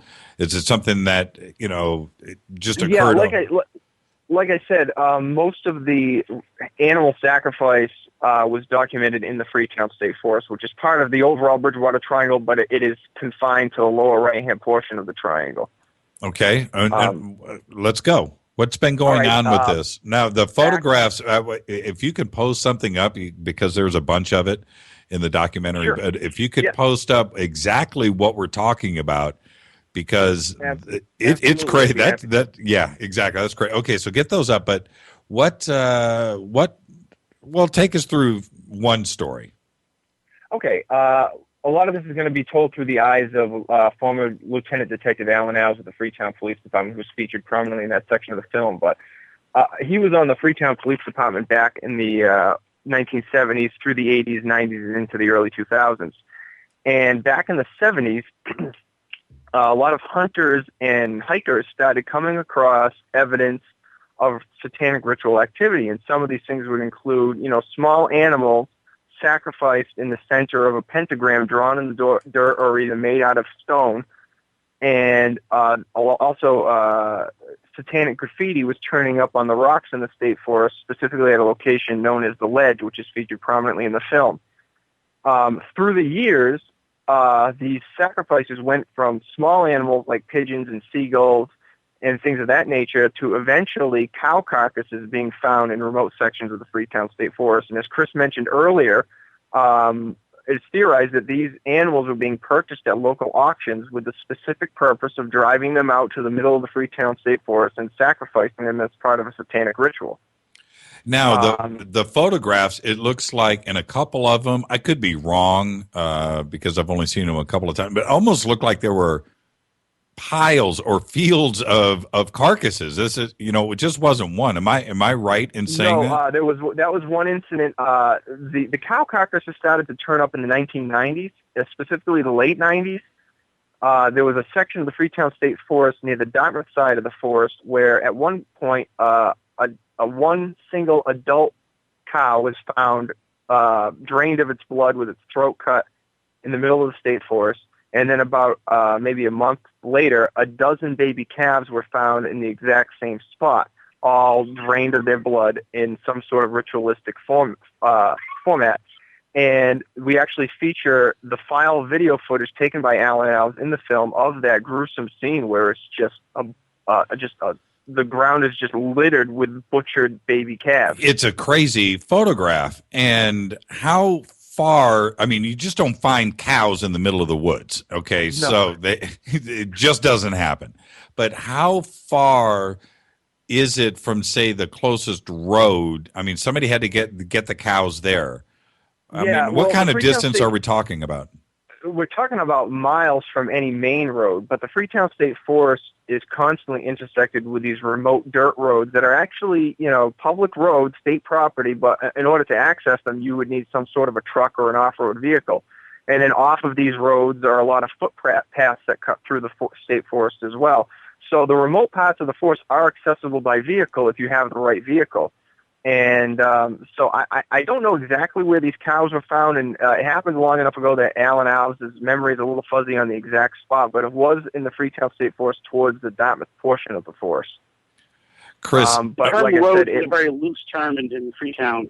I mean, it can go from paved to dirt to, a footpath, like Aaron's saying, very, very quickly. And so the one thing that you can say from where they were found is that it would take someone who kind of knew the area, because you can get lost in there really easily with these roads that lead into semi-roads that lead into these small paths. And so, it was far enough off of what would be kind of one of the main roads that it was someone who was comfortable enough being in there. is this a common occurrence? Well, let me ask it a bit different. If today, if there was reports of another cow being sacrificed or found in the woods there, are you shocked? Is the community shocked, or is it just status quo? I would say yes. I would say yes on that, because there hasn't been a confirmed animal sacrifice in the Freetown State Forest since those dozen baby calves, unless I'm wrong. But things went kind of quiet after that. They've done a lot to try to rehabilitate their image, and so it's been probably about 15 years or so since they found one of the larger animals in the forest. Did they ever catch anybody? Not that I know of. It gets into kind of a fuzzy area where you're talking about somebody's freedom of religion. And if they're not harming a person, if they're sacrificing animals, you do have cruelty to animals, but then that conflicts with your constitutional right to practice your religion as you see fit. Right. So it's kind of, you're kind of walking a tight... Oh, I'm sorry. Go ahead, Aaron. No, you're just kind of walking a fine line there. Yeah, what is illegal and what isn't, fact, right. A lot of these informants are, drugged up prostitutes who are telling you of their involvement in this cult and that cult and kind of pointing things out to you. That's not really evidence that you can then bring it to court. And so when you start to then go back to that case and try to work it backwards to actually bring someone to prosecution, it's very hard to actually have things that are presented in court and that you can kind of use. Right. I think it's also important to point out, and one of the things we cover in the documentary is some of this stuff, was quite obviously, when you talk about someone writing 666 on the rocks in the state forest, teenage youth will go in and, the place already has a reputation for satanic activity and as a sinister place. So kids will go in and, draw pentagrams in the dirt and draw satanic graffiti on the rocks. And, a lot of what people were finding has to be attributed to young, impressionable teenage youth that were just, getting caught up in the sensational story of the Freetown State Forest. But then you talk about somebody going to an auction and buying a dozen baby calves with a specific purpose of taking them out into the middle of the state forest and butchering them. That's where you have to take a step back and say, that's not just some teenage kid doing that. Right.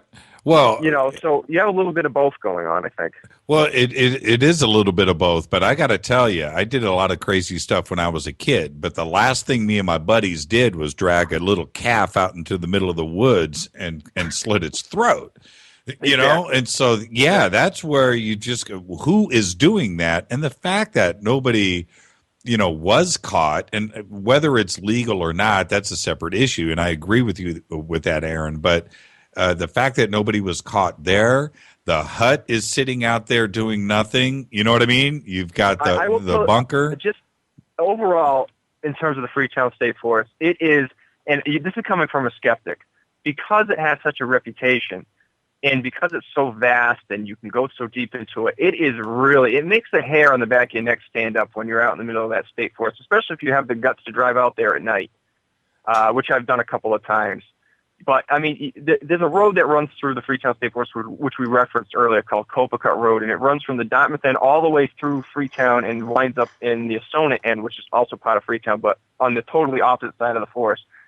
And if you don't have an off-road vehicle, there's no way that you can make the trek. And it's a lot of fun if you have the vehicle to do it. But there are sections in there that, when you first enter Copacut Road, you see this sign up on the post, and it says, do not access this road if you do not have the proper vehicle, and it says that you will not have cell phone service. And in today's day and age where that's your connection to the rest of the world, to say, your cell phone service will not work in the Freetown State Forest and you're going to be in a location which already has a reputation for being sinister, it really spooks you up, and it is kind of fun, I got to say. Well, and when you I wish I'd seen that sign before when I went down there with Jeff Blanger when he was working on Weird Massachusetts, and you can actually see in the Copacut sign the last time anyone that I know has ever seen my car, because we busted up the car and I actually had to.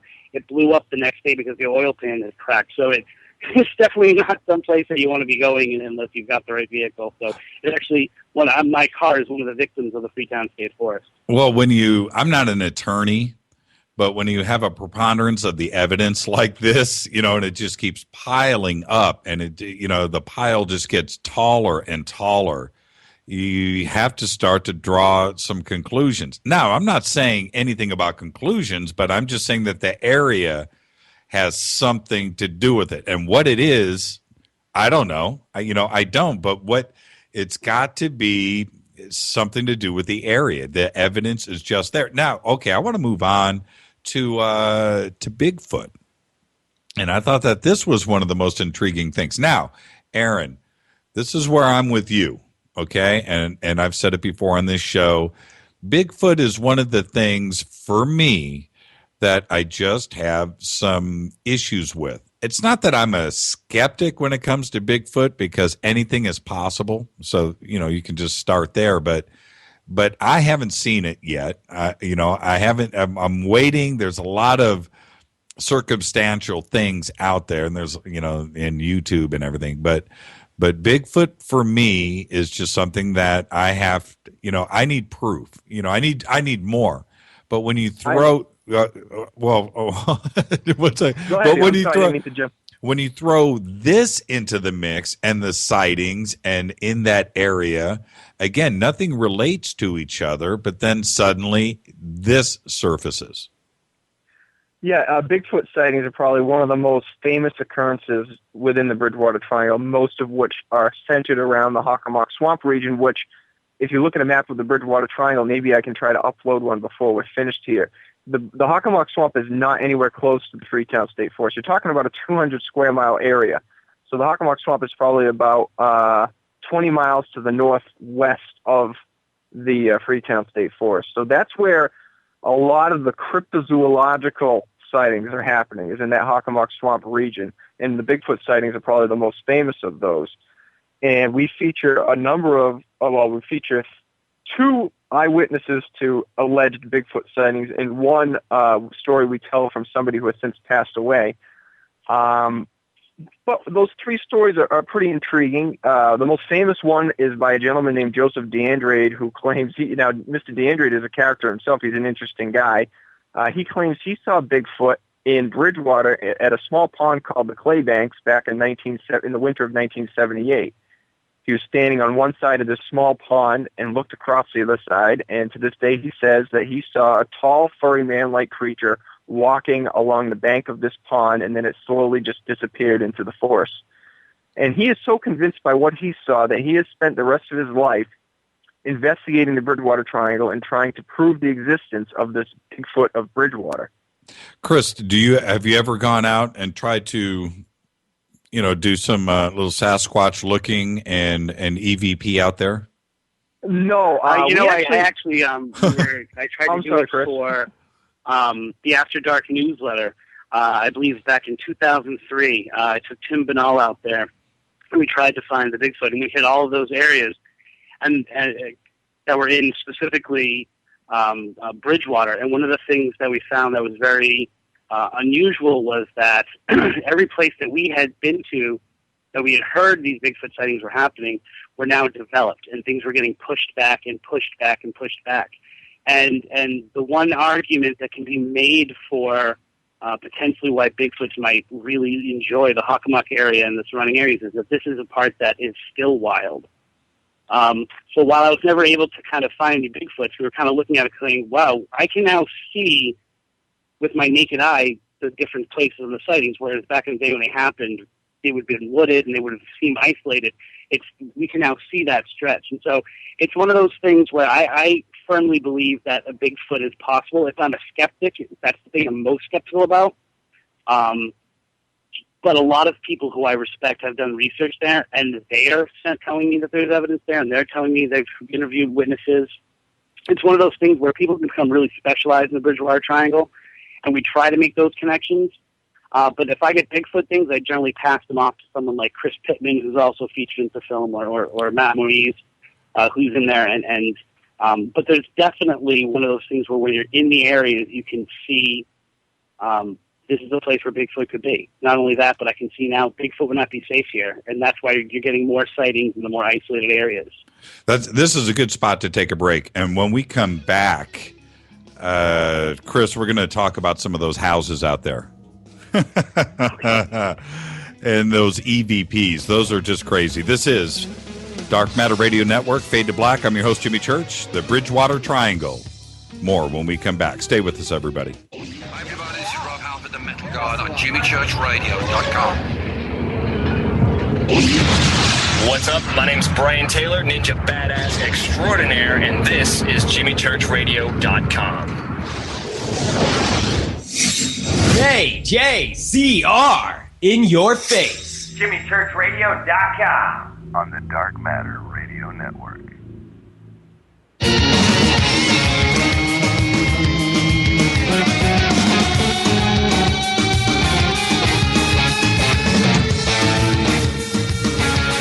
All right, everybody, welcome back. Fade to Black on the Dark Matter Radio Network. Head over to the website, JimmyChurchRadio.com. We've got a bunch of stuff up now on the Bridgewater Triangle. We've got links up, too, as well, so you can go check that out and go and post in the forums, get crazy. And like I said, the studio is dark tonight. I've got this place nice and creepy. I want to be in the mood. This is one of the craziest stories ever. And this documentary, the Bridgewater Triangle, and I cannot wait for this to go into wide release. And I just, I'm lucky I got to watch it in advance of everybody else, and I can watch it again too. But head over to JimmyChurchRadio.com. Shoot me an email if you want to ask Aaron or Chris any questions. Shoot us an email to Jimmy@JimmyChurchRadio.com. Chris, you brought up Chris Pittman, and one of the things that he said at the beginning of the documentary, which I thought was really telling, was he went out there to investigate a UFO sighting and got sucked into this story and ended up writing, what, 1 or 2 books on Bridgewater? Is that right? I know that he's a prolific webmaster. I'm not sure if he's actually published anything officially. Okay. Like in book form. Aaron, has he? Do you know? No, I don't believe Chris has published any books about the Bridgewater Triangle. Okay. But he is seen as one of the foremost authorities on all aspects of the triangle. Yeah, and he's so well spoken. We tried to get him on the show tonight, didn't we, Aaron? We tried. Yeah, we did. Well, we did. He is so articulate, and he adds so much to the film, and it's refreshing because for a lot of the topics that we cover, he offers a nice skeptical viewpoint, which I can appreciate. Well, but then I said, how about somebody else named Chris? And you said, hey, I got the guy. The other Chris. Yeah. The other Chris, they call him. So let's talk about, what would you call your specialty, Chris? Because you've got one of the longest bios I've ever. I'm a writer. Tim Weinsberg gave me the title analytical folklorist, which I have no idea what that means, but it sounds really good. Okay. So that's kind of what I'm going with for now. All right. Well, I want to talk about EVPs and the EVPs that are presented. You only have so much time in a documentary, and so the ones that are presented there certainly are the strongest, but they're not the only ones, are they? Oh my word, no! By no stretch of the imagination. This is someplace for every case that's featured in the documentary. There are a dozen others that either were not able to get back in contact with people, or they were much more comfortable talking with me for a book than they were for appearing on camera. Mm-hmm. And so, there's in addition to a ton of different personal experiences within houses and things like that, there are also a lot of investigators who have just gotten some really good research from that area. The ones that were presented in the documentary, were those the best, or was it just because you only had time to do a few? Those were probably the ones that fit the story of that Aaron's presenting the best. Okay. Go ahead, Aaron. Yeah, those are. I mean, this is one of those subjects that I am super skeptical about EVPs, and this is not intended to offend anybody that believes strongly in them. But the ones that we do feature in the film were ones that I considered to be the strongest of the ones that I had heard from the standpoint of being a skeptic. I wish I would have had. I thought about this in advance, and we would have been able to play those on the air. It escapes me now, but why I didn't do that. But the gunshot EVP. Okay, you know what, Aaron? Just let me tell you how I feel about EVPs. Sure, absolutely. And I don't want to offend any of the researchers out there that are doing really good work. And some of the EVPs, not all of them, but some of them that I hear are mind blowing. Okay, absolutely.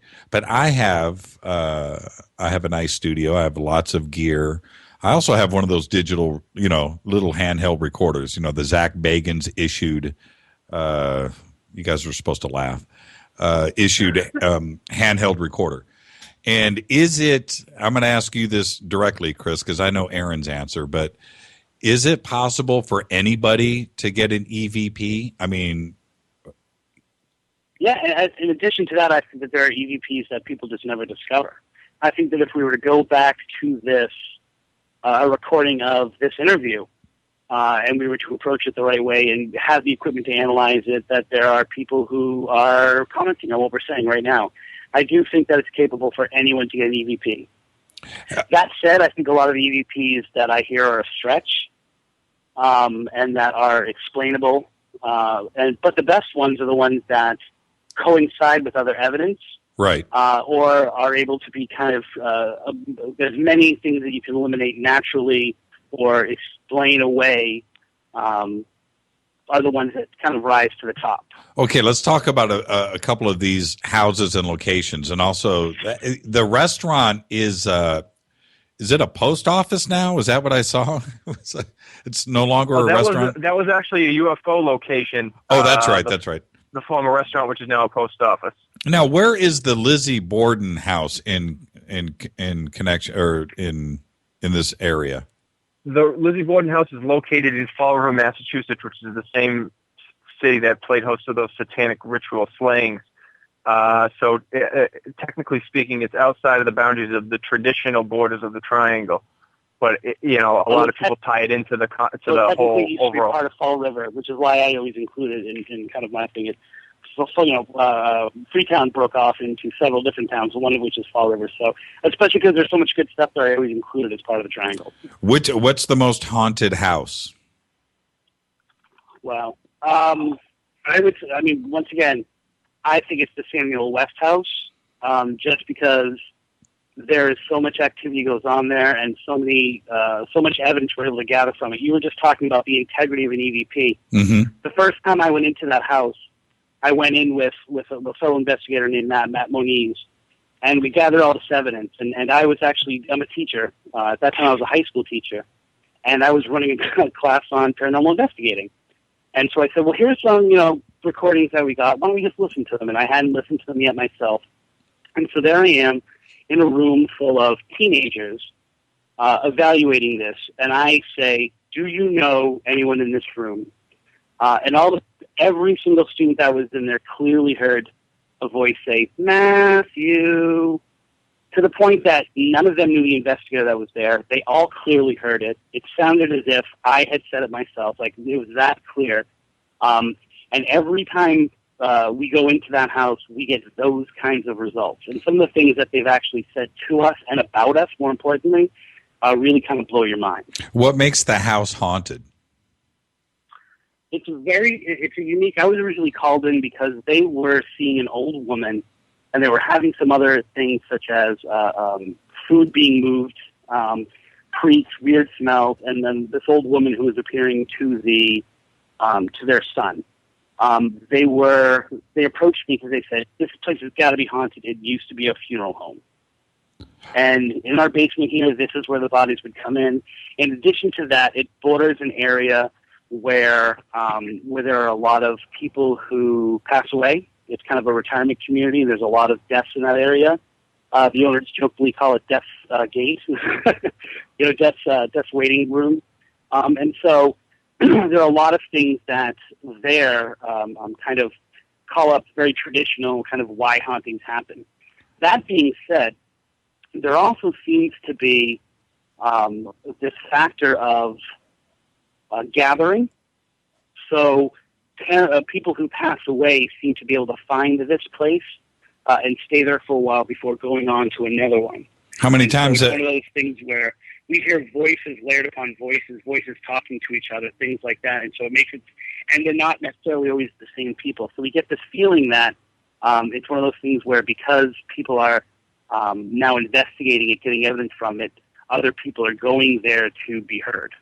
It's however weird that sounds. Right, and it sounds to me like, and certainly when you throw in, the history going back to, we just talked about the Lizzie Borden case and Massachusetts in general, it sounds like haunted houses could be everywhere because it's old too. I mean, right. the structures around there, it's not like here in Los Angeles where the oldest thing here is a 40-year-old Taco Bell. That's and I'm not being facetious. I mean, LA is just not old. And so, but when you go to that part of the United States, everything potentially is 200, 300, 400 years old. And Aaron mentioned before about the ledges being one of the real paranormal hotspots of the Freetown State Forest. Well, the ledge is someplace where rock was quarried. That rock was quarried. That rock became the foundation of a mental institution, which had all of these tragedies, which then went on to become this kind of, once again, site of ritualistic abuse by a supposed satanic cult for juvenile criminal offenders who then had all these other paranormal experiences. And so it's one of those things where, we are the ultimate green state. I say we. Massachusetts is the ultimate green state because we just recycle these buildings where traumas have happened, and it just seems to be energy layered on top of energy, layered on top of energy, and then someone goes in there, boom, and they spark it, and all these things come rushing back sometimes. Have you photographed anything? I'm not a big believer. I mean, I've actually written a book on how to take really good ghost pictures. Mm-hmm. And yet I'm probably the biggest. No, your eyes are just making that up. Your eyes, nope, that's nothing that can be explained away. I have yet to see some really good evidence, not of something that happens. Like I said, we have when the puck wedges attack and what Aaron caught, but rather just of, oh, look, there's a ghost, I can see it, or there's certain energy. I haven't found that much evidence within the triangle that I personally would say, like, I endorse this, I'll put my stamp on this. Right. But there are a lot of investigators that are getting that evidence. You needed to go. It's 9 o'clock, but Chris, I want to keep you on. Can you hang out for maybe 15 more minutes? Sure. Okay. My wife won't kill me. I'll totally hang on for 15 more minutes. Well, because I want to talk also a little bit about Dighton Rock. Profile Rock absolutely freaks me out. And there's nothing scary about it, but when you just throw this into the mix as well, and I just find that unbelievable that it is there. And you know what? I think it's real, by the way. I think it is what we think it is, which is it is a profile of an Indian. I'll let you guys talk about that when we come back. We'll take another break really quick. For the top of the hour, this is the Dark Matter Radio Network. This is Fade to Black. I'm your host, Jimmy Church. This is the Bridgewater Triangle Special. We'll be back right after this. Don't touch that mouse.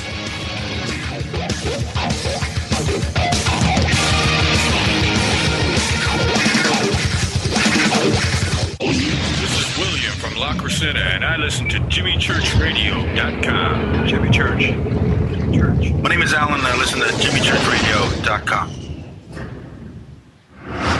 He's always giving it to you straight. JimmyChurchRadio.com on the Dark Matter Radio Network. Hi, this is Rob Reiner from Anvil, and you're listening to JimmyChurchRadio.com.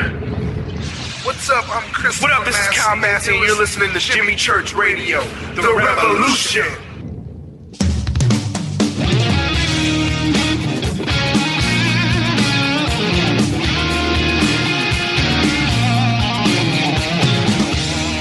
Oh, yeah. The cool sounds of Doug Aldrich. This is Fade to Black. I am your host, Jimmy Church. Get over to the website and also head over to Facebook. But go over to the website. I want everybody to get active on those forums because I'm going to start doing it tomorrow. And after the show this evening, we are live right now with Aaron Cadieux. I love saying your name, Aaron Cadieux. All those crazy French names. and Christopher Balzano. And I did it once again. I just keep the music rolling here. From I keep saying Blackwater, Bridgewater Triangle. It's a new documentary. And I want to talk a little bit about the spooky lights. And I think, well, I want to move on to all of the monolithic stuff. I'm actually reading some email too that I've got some questions lined up here. We'll get to that too. But the spooky lights and the way that was it James Michael Rice that told that part of the story in the documentary? Yeah, James Michael Rice tells the story of he and his friends playing near the Indian Bridge, which is located off of Elm Street in Bridgewater. Which is an area in Bridgewater that is known for a lot of activity. And he says he was out playing in the woods along this Indian Bridge, which goes across a river which leads into the Hockomock Swamp, where they saw these balls of light spinning in circles and skimming off the water and basically putting on a show for them while they watched it. And then the balls of light just disappeared back into the swamp. He's not the only one that tell this story, though. No, spook lights are a common occurrence, especially in the Hockomock Swamp region of the Bridgewater Triangle. Chris, you ever see any? Oh yeah, I've seen a few at the ledge and different parts of the state forest, and I've seen them in two other New England areas that are also connected to which many of these spook lights I believe are what are called Tai Wonkas. Which are the spirits of people who have passed who are controlled by, this what I call the unholy triangle of Pukwudgies, these dark figures, and these Tai Wonkas. So two other areas that have been known to have these shadow people and these Pukwudgie sightings have also had these ghost lights. And one of those places I had one where I was surrounded by them, and so it's pretty harrowing. I can tell you that story if you want, but it's not a Bridgewater Triangle story. Well, it came. The question came in from Jordan Walsh. I'm just a little shameless plug there, but it just came in during the break, and he wanted a description. We keep talking about what the spooky lights. Describe what and how large are they? You've said you've seen them yourself too, so. Describe what you're seeing, because I'm having a hard time understanding too. In the documentary, there's I don't know, is that CGI, Aaron? I mean, I'm not a special effects artist by any stretch, but I did the best I could with it. It was basically computer generated imagery. And how big are they? The size of basketballs? What? Yeah, the descriptions vary from sighting to sighting. The ones that are seen along the railroad track that run behind the Rainham Dog Track in the Hockomock Swamp, those are probably more the size of maybe a basketball. Whereas what James Michael Rice described along Elm Street near the Hockomock Swamp, he described it as being the size of baseballs, and he described his as being different colors. And Chris, what did you see? I would say somewhere between a softball and a football. And what? Once again, really hard to tell proportion-wise because you're often viewing them at a distance. But they appear to me to be about the size of a softball, baseball, softball, and then some a little bit closer to like a football. And what are they doing? Okay, how far? How far off the ground? I would say In the Freetown State Forest, the ones I saw were no more than 20 feet away, and the closest ones that we were able to observe in the other locations were about 5 feet. And what were they doing?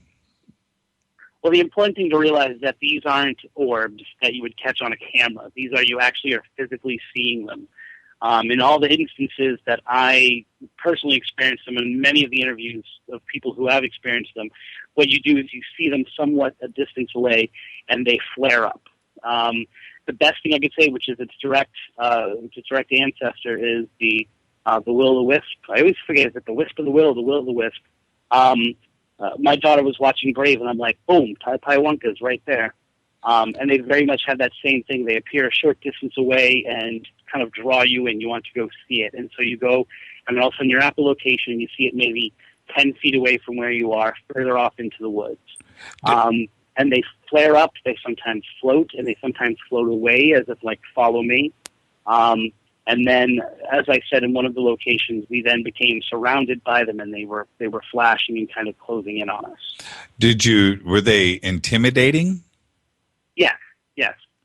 So I would say the ones that we've experienced, especially in Freetown, were not intimidating. They were more intriguing because by then we had kind of done research and knew what they were.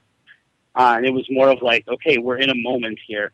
The ones that I experienced in the other locations were early on in my investigating career, and we were in situations where it was, apparent that we were being hunted. I know that sounds really dramatic, but it was a location where there had been physical altercations that had happened between the paranormal things that were there, and we felt like we were now kind of chin deep in that, and so those were very intimidating. And the ones that we saw in those other locations were the best that I could present, designed to intimidate us and to get us out. And okay, did you have any photographs, any video? This is where the skeptics. I mean, but it was. All you can see are the lights kind of flaring up. You don't really kind of see, so it was, like I said, it was very early on in my investigating career, and so we weren't nearly as prepared as we could have been. It was actually, it was my bachelor party, believe it or not, and it was our secondary location after we had gotten thrown out of our first location, and so that was in 2000. So it was kind of early on in my using equipment to investigate. So the quality of what I have is a lot less than you would hope for. Right. Well, if you can send anything to us, we'll get a gallery going up on the website and link it back to you and so forth. But okay, now the Dighton Rock. Oh, by the way, the Anawan Rock, and you guys brought up Captain Benjamin Church. Did you catch what I sent you earlier today, Aaron, about that? I don't believe I did. Was it over Facebook or email? I can't remember. I think I texted you. Oh, was it that your great-great-great-grandfather was related? Uncle, grandfather. But, Benjamin Church, at least the rumor has been in my family since I was a little kid. And I remember seeing a family tree that was, I'm talking about a long time ago, 40, 50 years ago, a long time ago, where, right at the top of the family tree was Benjamin Church, and the stories about him in my family. And I've done a little bit of family tree research. It was just a story that's been going around in my family, and I hope somebody in my family right now is listening and can give me a little more information. But yeah, so Captain Benjamin Church, you guys were talking about him earlier, and is probably a distant relative. There's not a lot of churches running around this country, But yeah, I mean, there's no mistake in Captain Benjamin Church. So, and that story was now almost probably 350, 400 years old, because that was in the 1600s. The original. Yeah, he fought in King Philip's War in 1675 and 1676, and then went on to fight in the French and Indian Wars after that up in Maine. And and kind of had a little tarnished reputation that happened after that. But you know what? That's not part of the show. So anyway, the Anawan Rock and Profile Rock, Dighton Rock, not related, but yet they are, because they're all old. That's the first thing. But I want to talk about profile rock, and if you can get that posted up on the website, I find that absolutely fascinating, and I don't think it's natural, or I don't think it's a coincidence. I don't think it looks too real to me. And so, for everybody out there, what is profile rock? Profile rock is a naturally occurring geological feature on a rock formation in Sonnet, which is a village in Freetown, Massachusetts. The rock itself is actually within the confines of the Freetown State Forest. It's part of the State Forest Preserve. And if you look at it from the side, it's very similar to the Old Man on the Mountain from New Hampshire. The similar idea that you're seeing the profile of a human from the side vantage point. And you have to be looking at the rock from a certain angle to see this profile. I'm going to try to find a picture of it while I'm talking to you. I'll put it up on your Facebook page. And to me, it looks so much more like a face than the Old Man on the Mountain in New Hampshire ever did. Yes. And it's a sacred site to the local Wampanoag Indians, and Native American legend and folklore plays a big part in the mystery of the Bridgewater Triangle. And all of these rock locations that you're talking about all have some sort of a Native American connection to them. I would love to see it in person, because to me, there's no mistaking what you're looking at, and it's not something where you have to squint your eyes and kind of imagine and maybe let somebody coach you into what you're supposed to be seeing. No, absolutely not. Yeah, it's definitely, there's no mistaking it. You could show it to somebody and not tell them what they're supposed to be seeing, and they'll tell you right away, I see the face of a man. It's absolute. And Chris, have you seen it in person yourself? Oh yeah, many times. And it's the location of weather. People say that it looks like Massasoit. And so whether it's connection to Massasoit, who is King Philip's father, who is kind of the first people the Pilgrims meet when they land in this country, or whether it's because of its height, the folklore says that that's where King Philip spent his last night on Earth.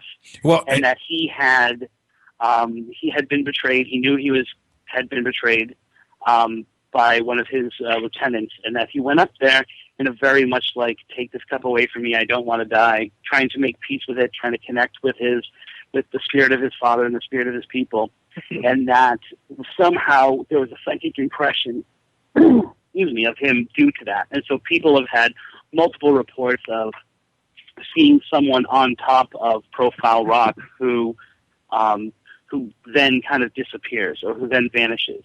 Now, I've been up there enough to know that, A, it takes quite a while to get from the entranceway to actually the rock, and B, that you can kind of disappear within the rock formation, and yet people say they're closer, or it happens instantaneously, or they actually see this person up there who seems to be sitting, traditionally, quote-unquote, Indian style, who then vanishes before their eyes. So it's one of those places that has both a spiritual connection for many of the people, but then also has had a lot of paranormal activity, although not nearly as spooky as some of the other places in the Triangle, but it's definitely had kind of paranormal activity attached to it. Well, and I want everybody to understand what I am saying when it strikes me from that one angle, it is as definitive as frigging Mount Rushmore. I actually just posted a picture of it up on your Facebook page. Everybody, Jimmy Church Radio Facebook page. Go and check out exactly what we're talking about, because, and I'm not exaggerating in this,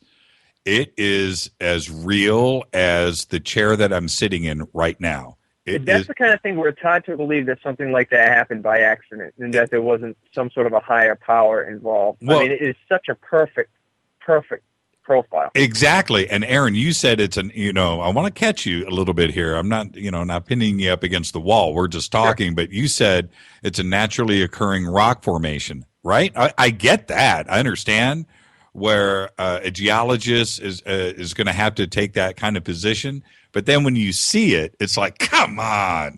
Yeah, it's really something. It is. And the way they have it set up there, the Massachusetts Department of Conservation and Recreation built like a little platform vantage point. So you walk down this path, you get to this perfect viewing platform, which is where the picture that I posted was taken. It is mind-boggling that this was just a natural rock formation. It just you say to yourself, "There's no way that happened by accident."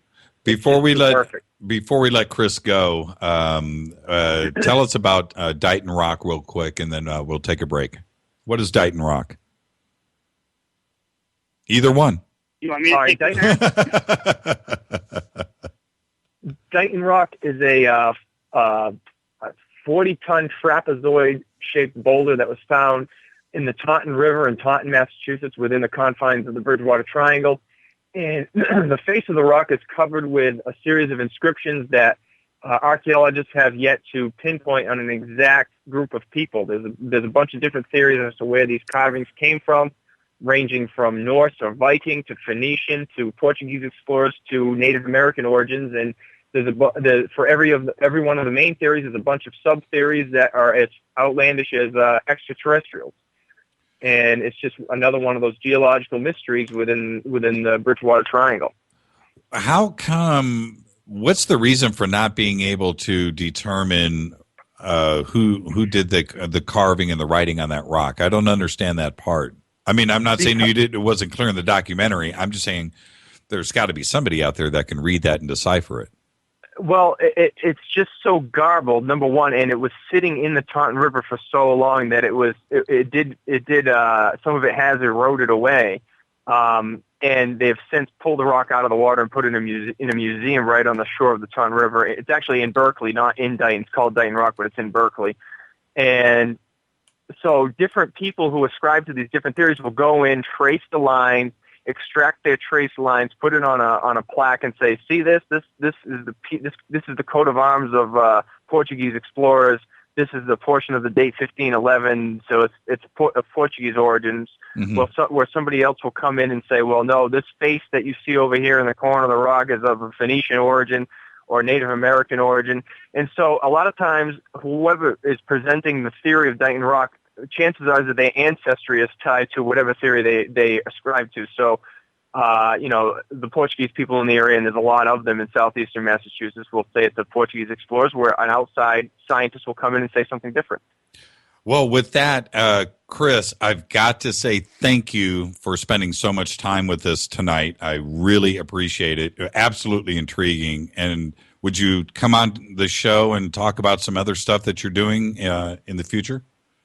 Sure, I'd love to, and I'd just like to give a shout out to Aaron and extend to him as well as you for talking to me. But Aaron just kind of keeping the spirit of this Bridgewater Triangle alive and creating this amazing documentary, and allowing me to continue to talk about this stuff. So I appreciate the fact that people still want to hear my old stories about this location. So thank you very much for having me on. And next time, Chris, it will all be about you. I promise. Thanks, Chris. It was better when Aaron's not here to kind of step all over me and his little documentary getting in the way of my cool stuff. So. Thanks a lot, Chris. It was an honor working with you, Chris. All right. Let's take a break. This is the Dark Matter Radio Network, Fade to Black, the Bridgewater Triangle. We'll be back right after this. Stay with us. Despite popular opinion, reading a book will not make you smarter. Dark Matter Radio Network. He's always giving it to you straight. JimmyChurchRadio.com. On the Dark Matter Radio Network. Erica, Brittany, Gabby, and you're listening to JimmyChurchRadio.com.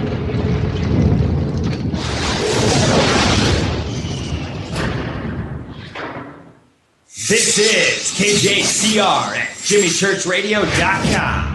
On the Dark Matter Radio Network.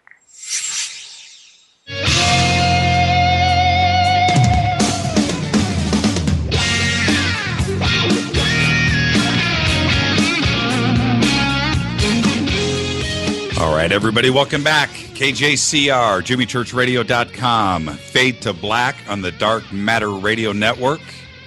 Head over to the website, Jimmy Church Radio. Get on those forums. At the end of the night tonight, I'm going to jump in and get active with everybody, okay? Now, that opens up the phone lines. If you want to talk to Aaron Cadieux, director of the Bridgewater Triangle, give us a call, 323 825, I spaced it again, 323-825-5045, 323-825-5045. Everybody out there knows the number. It is there on the website. Give us a call. The phone lines are open. And if you've got questions, you live in the area, by the way, and you've got a story that you want to tell about the Bridgewater Triangle region, and there's something that's been urban and legend and has been going on, please, we'd definitely love to hear about it tonight. Now, Aaron, a couple of things that now that I've got you alone, and Chris, sure. Chris is amazing, by the way, and I don't know how you put up with him, but that is no, it is. He is amazing, and it's interesting to converse with somebody who comes at this from a totally different angle than I do. Well, and I appreciate not only with you being a skeptic and then taking the time because it takes a lot of patience and love to do something like this. That documentary is well done, front to back, top to bottom. But you're coming at it from a whole nother set of eyes, and I think that honesty is what comes through, because I take you as more of a black and white guy. Am I wrong? It was difficult. Well, I think it's a very interesting topic, and that's what always drew me to it. But our goal with this project was to approach it from a very journalistic, neutral standpoint. Now, everything that you hear the off-screen narrator say in the film is what we wrote. And it's filled with terms like allegedly, reportedly, as the story goes. The goal of this film was not to shove this down anybody's throat and say that this is legitimate and you have to believe in it, it's all true. Our goal was to present the stories as they were relayed to us, and to let the eyewitnesses tell their stories, let the experts back it up with testimonials or say whatever they're going to say, and then at the end the viewers can walk away from this film feeling however they want to feel about the Bridgewater Triangle. How has the once you finally get it in the can and you go out there and you start to talk to other distribution and so forth, how do they react to it? So far, and I'm being completely honest with you, the reaction to this film has been almost universally positive. People and this is not an exaggeration, there's been a couple of screenings where the ending credits roll, and there was one woman in the audience who audibly just went, wow, just gasped to herself. And it's been unbelievable. The response has been far and above anything that we possibly could have imagined. We've sold out. We've had probably about 10 showings so far, 8 of which have been complete sellouts. We have one location that we've held 4 screenings at, and they just keep having to book additional screenings because the demand for tickets is so high. We've had 3 reviews written of the film, which are linked to off of our website and our Facebook page, and the reviews have been positive, and these are people who review movies for a living, so they're not looking at it from a paranormal enthusiast standpoint. They're looking at it from just purely on the basis of a documentary film. So it's just been a wild ride so far, and we're only 2.5 months into it. With the initial distribution, do you anticipate it being on television, on cable, or do you think you can get it into a theatrical release? Well, we already are in negotiations with some local theaters for a theatrical run for a couple of weeks. They'll play it every night at 9 o'clock. Now, the deal's not official, so I can't say which one that is yet. Mm-hmm. But as this progresses, the reach of the film is going further and further away from the Bridgewater Triangle, which is interesting. Now we're starting to take it up into the Boston area, and eventually, as we head back into the upcoming summer leading into next Halloween, we hope to bring it to a number of Paracon festivals or paranormal conventions that happen all across the country. There's a website called what's it called? True List or Listverse or something. It's a website where they do these lists, pop culture lists, and they recently did one, the top 10 most mysterious places outside of the Bermuda Triangle in the world, and the Bridgewater Triangle is featured number 1 on that list. Well, so it's. No, go ahead. I'm sorry. No, it's a topic that is popular in Massachusetts, but not just in Massachusetts. I mean, it's talked about internationally, the Bridgewater Triangle, especially in the paranormal community. You could talk to somebody in California who's into the paranormal, and there's a good chance that they've heard of the Bridgewater Triangle. Well, how do you explain, and that's a great point that you bring up. How do you explain, because after you see somebody like me, after you see the documentary, the first thing I'm going to do is turn to the person that I'm with and go, how come we never heard of this before? It's impossible. How do you explain that, though? There's got to be a way to explain it when you're talking to other people about your movie and they go, that's the first, how come I haven't heard this before? You've got to have a story. Yeah, I don't know. It's an odd thing. You could line up 10 people in a room, and half of them have heard about the Bridgewater Triangle, not only heard about it, but they've researched it extensively. And the other half, they may even live within the Bridgewater Triangle and they never heard of it. It's amazing. And you could go, like I said, you could go out to California and find paranormal researchers that have done extensive research on the Bridgewater Triangle. I think if you're a fan of this genre, you have definitely heard about it. If you're just an average person off the street, the further you get away from the New England region, the less of a chance there is that you've heard of the Bridgewater Triangle. Now, what is now that you've had your first documentary was done 10 years ago, right? And that's correct. Yep. And you've spent 3 years doing this one. What's your explanation? Why is this occurring? Why all of these coincidences? Why that you've From got the point of view to of a skeptic? It could be something like, as Tim Weisberg says, the blue car syndrome, where if you drive a blue car, you notice everybody else that's driving a blue car, and it kind of is similar to the fact that if you are living in an area that already has a reputation for being haunted or to have an elevated level of paranormal activity, you're going to be on the lookout for anything that's paranormal. Or because you live in that region, you may be a paranormal enthusiast yourself, just simply for the fact that you are living in the Bridgewater Triangle. So is it that, and Luann Jolly brings up, runs Whaling City Ghosts in New Bedford and participates in the documentary, she brings up a good point at the end of the film. Is there really an elevated level of strange activity in the Bridgewater Triangle, or is it just because it's such a focused place on the region because of all the investigations that have been done? Yes. And it's a question that we really can't answer in the film. Well, yes, except I don't go out and make a documentary about Burbank, California like this. Okay. No. The main reason why I wanted to make this film, and I can't speak for Manny Familari, the co-director, but I wanted to attack a subject which I first of all I thought was interesting, which I thought the Bridgewater Triangle was very interesting. Especially because it's like a paranormal buffet, really. I mean, you have Bigfoot sightings, UFO sightings, ghost sightings, and criminal activity, and satanic rituals all happening within a 200 square mile region. Whereas if you wanted to do a documentary on each one of those topics separately, and you weren't in the Bridgewater Triangle, for UFOs, you might have to go out to Roswell. Yes. For Bigfoot, you might have to go to Ohio or Montana or one of those remote states. Yes. And so it was accessible. it was within driving distance for me. I'm drawn to dark subject matter as it is, and when I did Inside the Bridgewater Triangle when I was back in college, I never intended for that documentary to be anything other than a practice film. And when I finished it, I had used copyrighted music and images and all sorts of stuff that I wasn't supposed to do because I was stupid and I was in college and didn't know what I was doing. Right. And I gave a copy to a friend who gave it to a friend who gave it to a friend, and then before I knew it, on a weekly basis, I was getting phone calls or emails from people asking, where can I buy a copy of Inside the Bridgewater Triangle? And I said to myself, holy crap, I really hit a nerve with this. And in the back of my mind, I said, if I ever am running my own video production company and I have a lot of experience under my belt as a filmmaker, maybe that would be a subject to reapproach as a feature-length documentary. And when the time, I felt the time was right to start laying the foundation, that's when I came across Manny Familari, and he was planning on doing a film himself. We joined forces, and that's how it happened.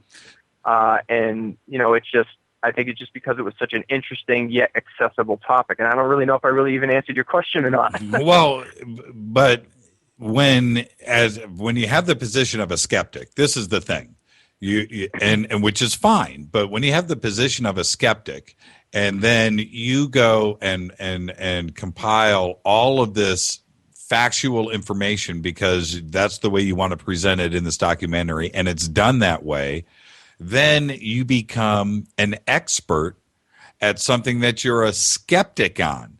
So so at what point do you just have to maybe jump the fence and join the other side? Or do you continue, because you got to field these questions all the time? Like I said, you're now the expert of things that you're skeptical on, and you've presented a very convincing documentary. It just doesn't make sense to me. Yeah, it's a difficult position to be in. To be honest with you, we have these question and answer segments at the end of these showings where we stick around and the cast members come and we answer questions. And most of the questions that are directed have nothing to do with the actual making of the film, the nuts and bolts of it, and how long did it take, and how did you shoot it, and how long did the post-production take. It's never that. And those would be the questions that I would be best suited to answer. It's always like, have you heard of this ghost legend, or did you investigate this location? And then I basically just turn it over to the investigators because, like I said, I'm not really a paranormal researcher or a paranormal investigator. But as you said, now I'm pretty well educated in the Bridgewater Triangle. I know all the locations. I know a lot of the stories, and like you said, it's difficult for me to answer some of these things as a skeptic. When it's a very unique situation to be in, for sure. Well, it's got to be fun too, as well. It's not like it's a boring subject, So no, that's why we tackled it. Even if you're not a believer in the Bridgewater Triangle, it is an interesting documentary, and it has a little bit of something for everybody. Now, besides, go ahead. No, if you're into Bigfoot, but you're not necessarily into UFOs, you get the Bigfoot stuff. If you're a UFO guy, but you don't believe in ghosts, you get the UFOs. So it's just, and if you're not into any of the paranormal stuff, you get the true crime stuff that you can enjoy when that part of the film comes up. Well, that was the one thing, and I've kind of mentioned this earlier. No, I've actually mentioned this a few times, but as it unfolds, because it could be kind of like what you just said. Actually, it could be UFOs over Bridgewater. Okay, so it could be a documentary about that, and then it leads into, and you're just thinking, where is this going to go? Are you kidding?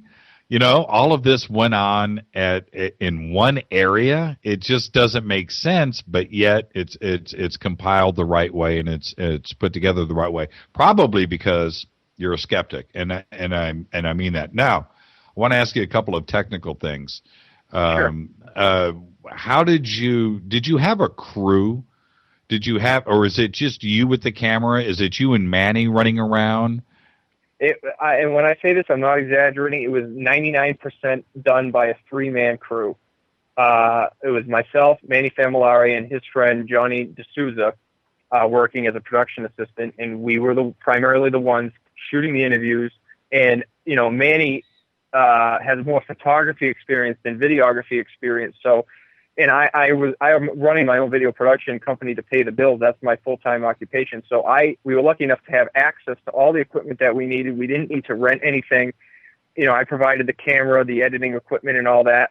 But it was basically a 3-man operation. There were a couple shoots maybe where we'd have an extra set of hands here and there, but I'm pretty proud of the fact that we were able to produce what I view as a relatively high-quality piece with so few hands and such a low budget.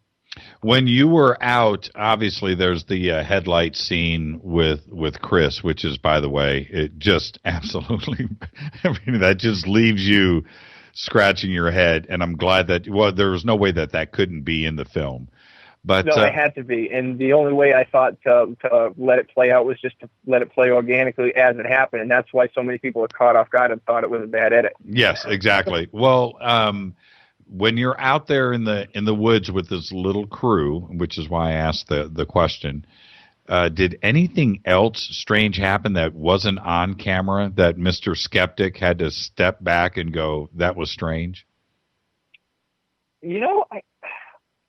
I think that the light shutting off incident was probably the only thing that happened the whole time that I really was amazed at. and that, like I said, that happened before I even knew Manny Familari existed, and that he was working on a Bridgewater Triangle documentary himself, or planning to anyway. What was the What was the feeling that you got when? Because I have never been at any type of crime scenes or anything like that, or I haven't. But there must have been a feel. What was the atmosphere like when you're over at the hut or the bunker? Take me to that moment, because it wasn't normal, is what I'm saying. No, the bunker probably sent more of a chill down my spine than the hut, only because there's a little bit more of the remnants left, and you can still see, basically where the dugout in the ground was. And just the idea of there being this underground bunker in the middle of nowhere is really, really creepy. And to be standing on that spot in an area that has such a reputation attached to it, your imagination can start to run away with you a little bit. And, you get that chill down your spine. And then the skeptic in me has to reassure myself that, you're being ridiculous. There's nothing here. It's just an old rundown hole in the ground. But that, it was pretty creepy, and of all the locations in the Bridgewater Triangle, I'm, most easily shook up in the Freetown State Forest, I think, in terms of my imagination running away with me. Did you have people coming up to you constantly? Now, you had 3 years, well, actually 10, but you're shooting this feature for 3 years. How many stories, and you must tell me one or two, by the way, of people coming up constantly going, you know what? Check this out, man. This happened. Yeah, we knew that as soon as this movie came out, that people were going to be coming up to us and telling us stories. And that's one of the sad things, because some of the stories that we've been told would have made great stories in the documentary. Recently, I got a phone call from an older gentleman who claims that, and he only told me the story once, and I haven't followed up with him, so you got to bear with me. I think he was in the Bridgewater area when he was with his cousin, and they were walking along this dirt road, and all of a sudden this really out of place, fancy looking Cadillac drove up and said, "You need to go home. Something terrible has happened." The woman in the car came up to them and drove up to them and said, "You need to go home. Something terrible has happened." And then she just drove off. And when these guys got home, this guy found out that a close relative of his had died. And he never knew who the woman in the Cadillac was. That was all she had said before just driving away and then disappearing without a trace. So those are the kind of things, like, just hearing this guy tell the story over the phone, he sounded genuine, he sounded credible. And that was like another one where, as a skeptic, I was like, wow, that's a really bizarre story. And it's one of those stories where, I'm like, well, maybe we could do some bonus features on the DVD and feature some stuff that wasn't in the main cut or something like that, or do an extended cut. But you just keep getting these stories. And if we were to do a documentary that covered every story that ever came out of the Bridgewater Triangle region, it would be like a 60-hour multi-episode series. And it probably would never end. Earlier, at the beginning of the interview, Chris hasn't seen, apparently, the full cut of the movie. I think that's what he said. But I don't think he saw what I saw today. So now I needed to ask you this question again. I asked it earlier, but it didn't get answered. I have, as of yet, except for maybe New York City or Los Angeles, but a small little, a swamp basically has been, all of these books have been written. And I think you very strongly tried to show everybody about how many authors have been writing book after book about the Bridgewater Triangle. Well, not the Bridgewater Triangle, but the area, the ghost books, the dark woods, these different books. And they just seemed to me, were you just shocked? And that's why you wanted to present it like that in the movie? Yeah, to be downright honest with you, a lot of these people that we interviewed have spent years covering the Bridgewater Triangle area, a lot more time than I've spent, because I'm not a paranormal researcher. I don't do this for a living, this paranormal research stuff. And these people were kind enough to donate their time to be in the documentary. They weren't getting paid to do these interviews. and they'd spent so much time writing these books, we thought, let's feature these books in the documentary, and maybe, it'll drive some people to read these publications, because it's some really good work. Right. And it's really interesting, and it just shows how much of a groundswell there's been in terms of writing about the Bridgewater Triangle. And again, I don't want to just rub this into the ground, but in the movie, there's a couple of scenes where you can see the book stacked up on a table or something in the background, and it causes the viewer to scratch their head and go, wait a minute, this is a documented thing. This is something that's been going on for a while. This isn't the first it's the first documentary, but this isn't the first person to try to bring this to the public awareness. Why isn't this as known as, the Bermuda Triangle? Not to say that this isn't changing now, and your documentary is going to do that, but that's how powerful that book scene was, and that's why I brought it up earlier. Yeah, well, what we did was we took every book that had been written, and we would line them up on the table in the background. Whichever book we were talking about at that particular time, we put in the forefront. And it was I thought it was like kind of a unique way to show, here's the book we're talking about, but look at all these other ones that it sits with. Well, it worked. And again, you and I haven't talked about it, but I'm just, I'm just letting you know it was a powerful way to do that. When I mentioned it earlier with Chris, it just went right past him because he didn't know what I was trying to say. But I thought that was really powerful, and it really hit me like that.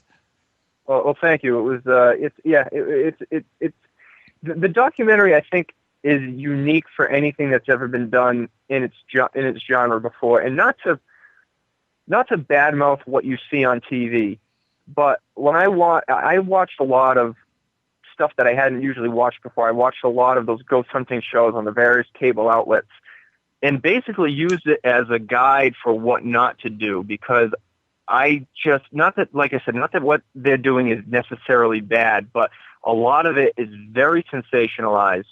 They're making an extra effort to tell you that this is absolute fact, this is happening, this is legit, and a lot of times they're faking things and making something out of nothing. Like they'll go into a commercial break with everybody startled, like, what was that? And you get back from the commercial break and it turns out that it was nothing. Right.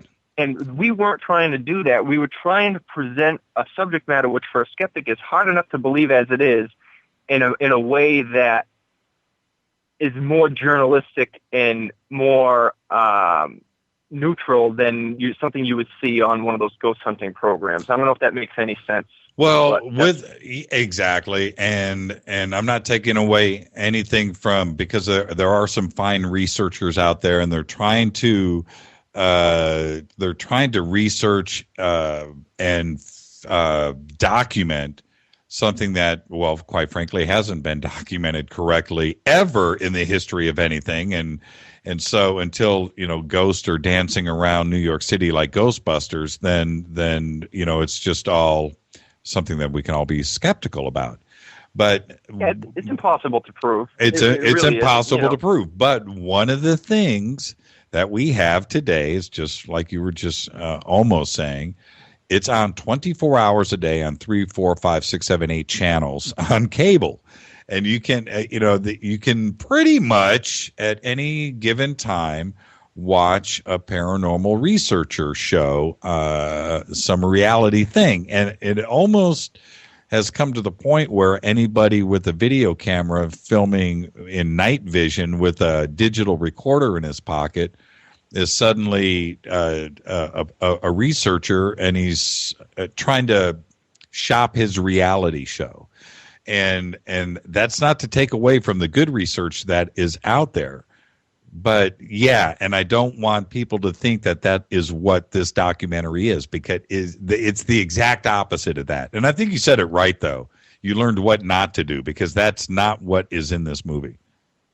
No, I think that when we first announced that this documentary was coming out, I think people just assumed that it was going to be a bunch of kids running around in the woods with a video camera, with infrared sensors and night vision and whatnot. And it's not really that. It's not really a boots on the ground type investigation. Now, we went into these locations to film them, but we didn't do any active ghost hunting. I mean, any ghost hunting footage that you see, and it was provided to us, like that video that was taken in the Freetown State Forest of that alleged Pukwudgie attack.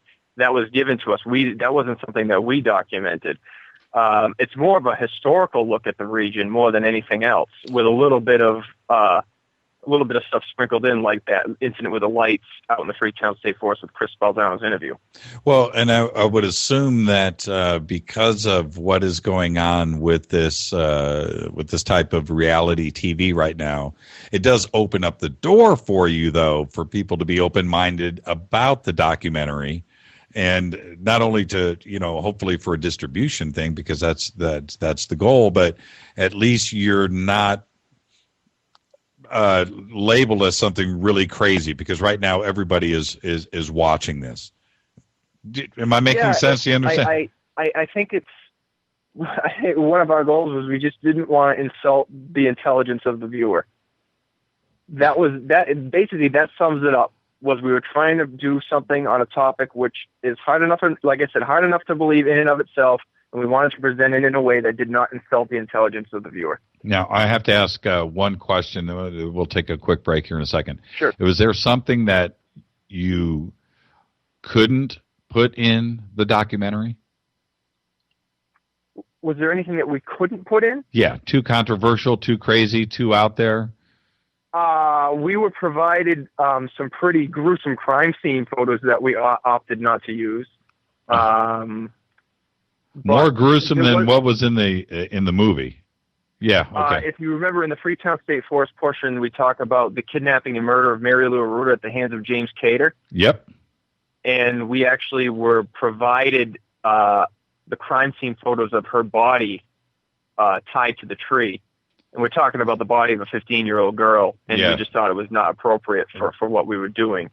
So that was like the only thing that came along that we decided, no, we're not gonna use this. And I think when those photos were provided to us, it was more out of a curiosity, for curiosity's sake, than to actually use them. I think they were given to us with the understanding that you probably shouldn't use these, but this is what the crime scene looked like. And it's something that, not everybody would want to see, but, I took a look at them just, out of probably morbid curiosity, but it was something that as soon as I saw them, I said, there's no way that we could possibly use these. It would be very inappropriate. We'll be right back. Stay with us, Aaron. We'll take a quick break and we'll wrap up when we come back. This is Fade to Black, Dark Matter Radio Network. I'm your host, Jimmy Church. Stay with us. We'll be back right after this.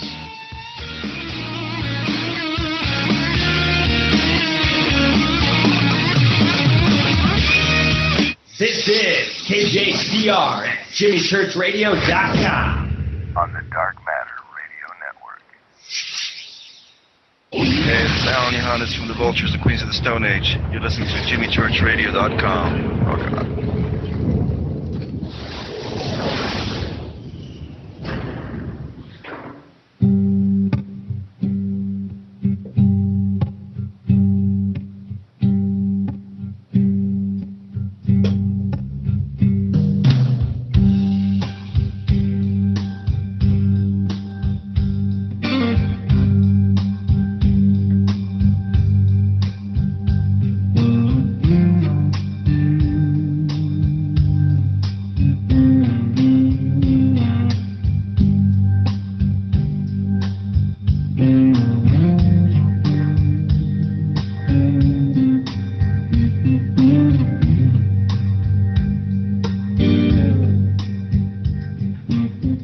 Oh, yeah. Fade to Black on the Dark Matter Radio Network. I am your host, Jimmy Church. Tonight is the Bridgewater Triangle show, the special.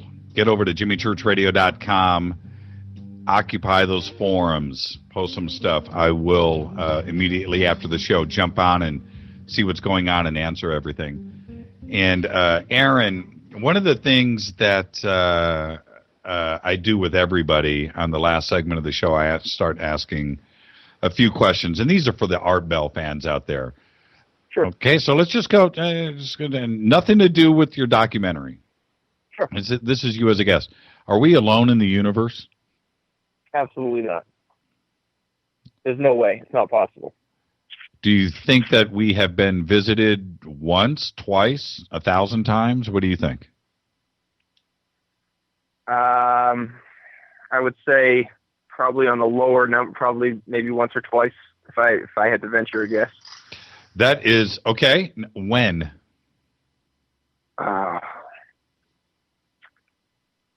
Maybe back during the Egyptian times, I would say.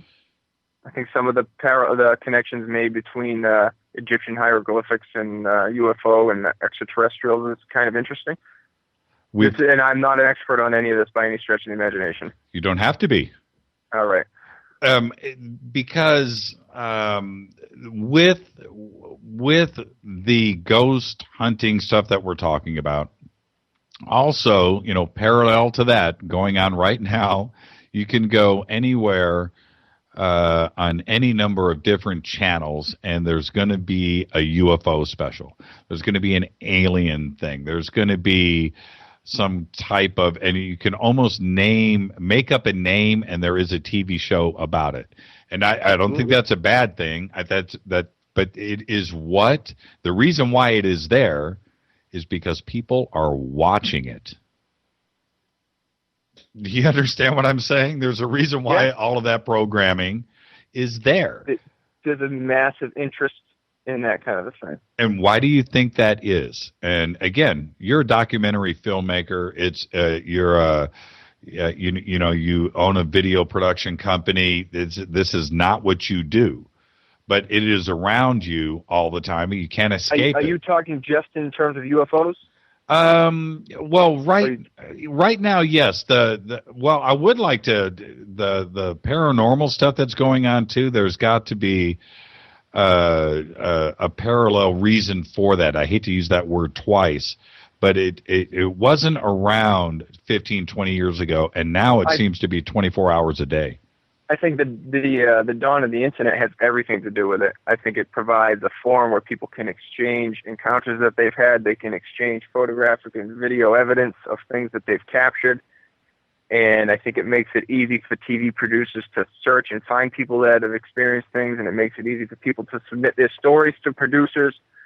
So I think if it wasn't for the internet, we wouldn't have as much of an interest in the paranormal as we do.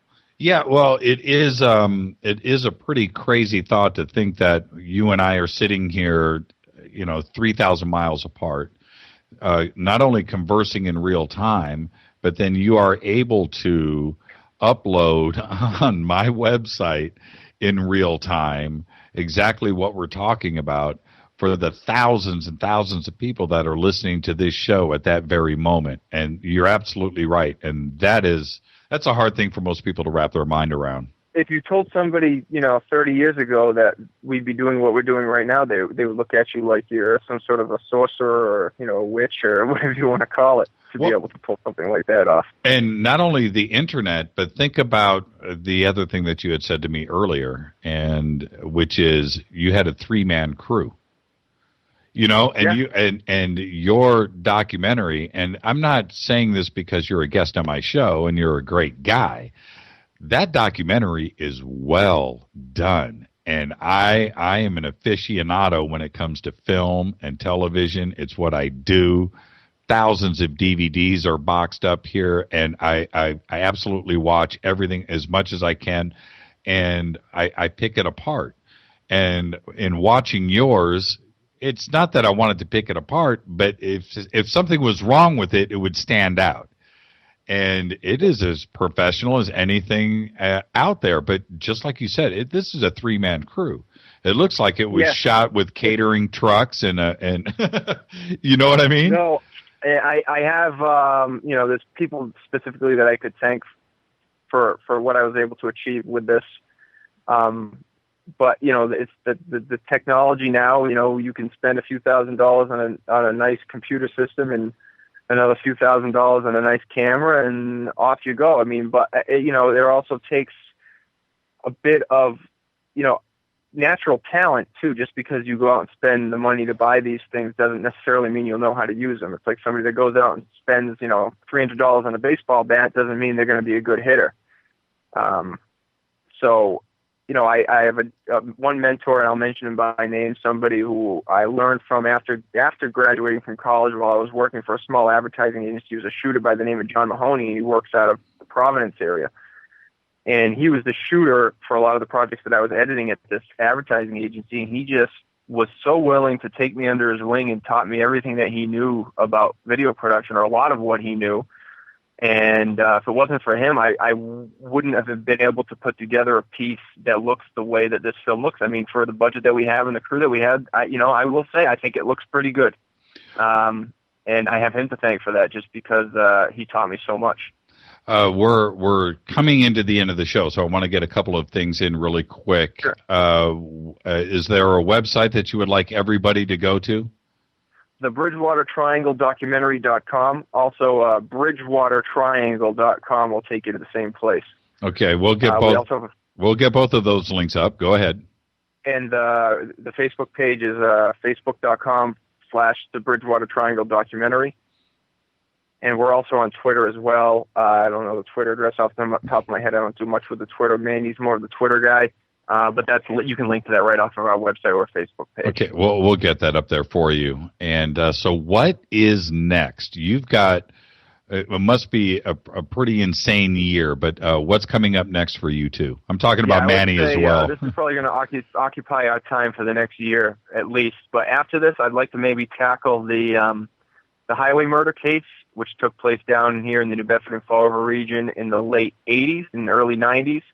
About 11 prostitutes were found dead on the highways in the area, and it's a crime that went unsolved, and it's a pretty famous case, and there was a book written on it called Killing Season, and it's another one of those topics that's interesting. It's morbid, it's accessible, so it's right up my alley, and I'd like to maybe tackle that next. So that's your next project. So you're not currently working right now. It's just about the Bridgewater Triangle.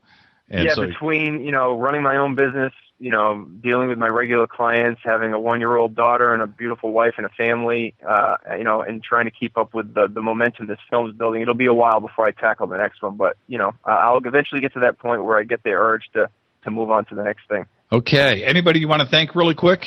Get a quick shout out before we get out of here? Manny Familari for working alongside and, co-directing this thing, and Johnny D'Souza for being alongside.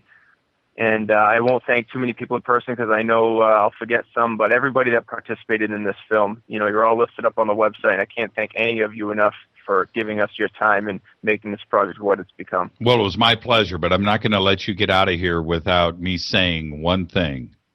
Sure. Why didn't Tim iron his shirt? You'll have to ask him that yourself. You can call into his show and I hope that very same question. He promises he would be listening tonight at the station, right? He was working tonight. I hope he's listening. Sure. Tim, why didn't you iron that shirt? Well, Jimmy, before I go, I just, I wanted to just say thank you on behalf of me and the entire crew. Thank you very much for giving us this opportunity to talk about the film. It really means a lot to us, and all your kind words that go along with that really meant a lot to us as well. And you came at the end of a very big week here, and I wanted to end the week with a bang, and I know that we did, but the movie really meant that much to me. And it was very special. You put something, I'm a little bit jealous. I told you earlier today, it's one of those things that I wish I had something to do with. And if I can do my little part by having you guys come on today and talk about it, then it's my pleasure. But seriously, it is just an amazing picture. Everybody go, the Bridgewater Triangle documentary.com. Go check it out. It will be playing somewhere this year soon. Hopefully a theatrical release, but it will be on satellite probably by the end of the year. That's my guess. And if anybody out there has a venue that's interested in hosting a screening, don't hesitate to contact us through the website. And there's plenty of people right here in Burbank listening to this show. Get a hold of me, and I'll put you in touch. But if there's anything we can do to help this thing get out there, I'm here for you. Thank you very much. All right. You have a great night, Aaron. I will call you tomorrow. Thank you very much. Sounds great. Thanks for having us. All the best. Have a great night. Bye-bye.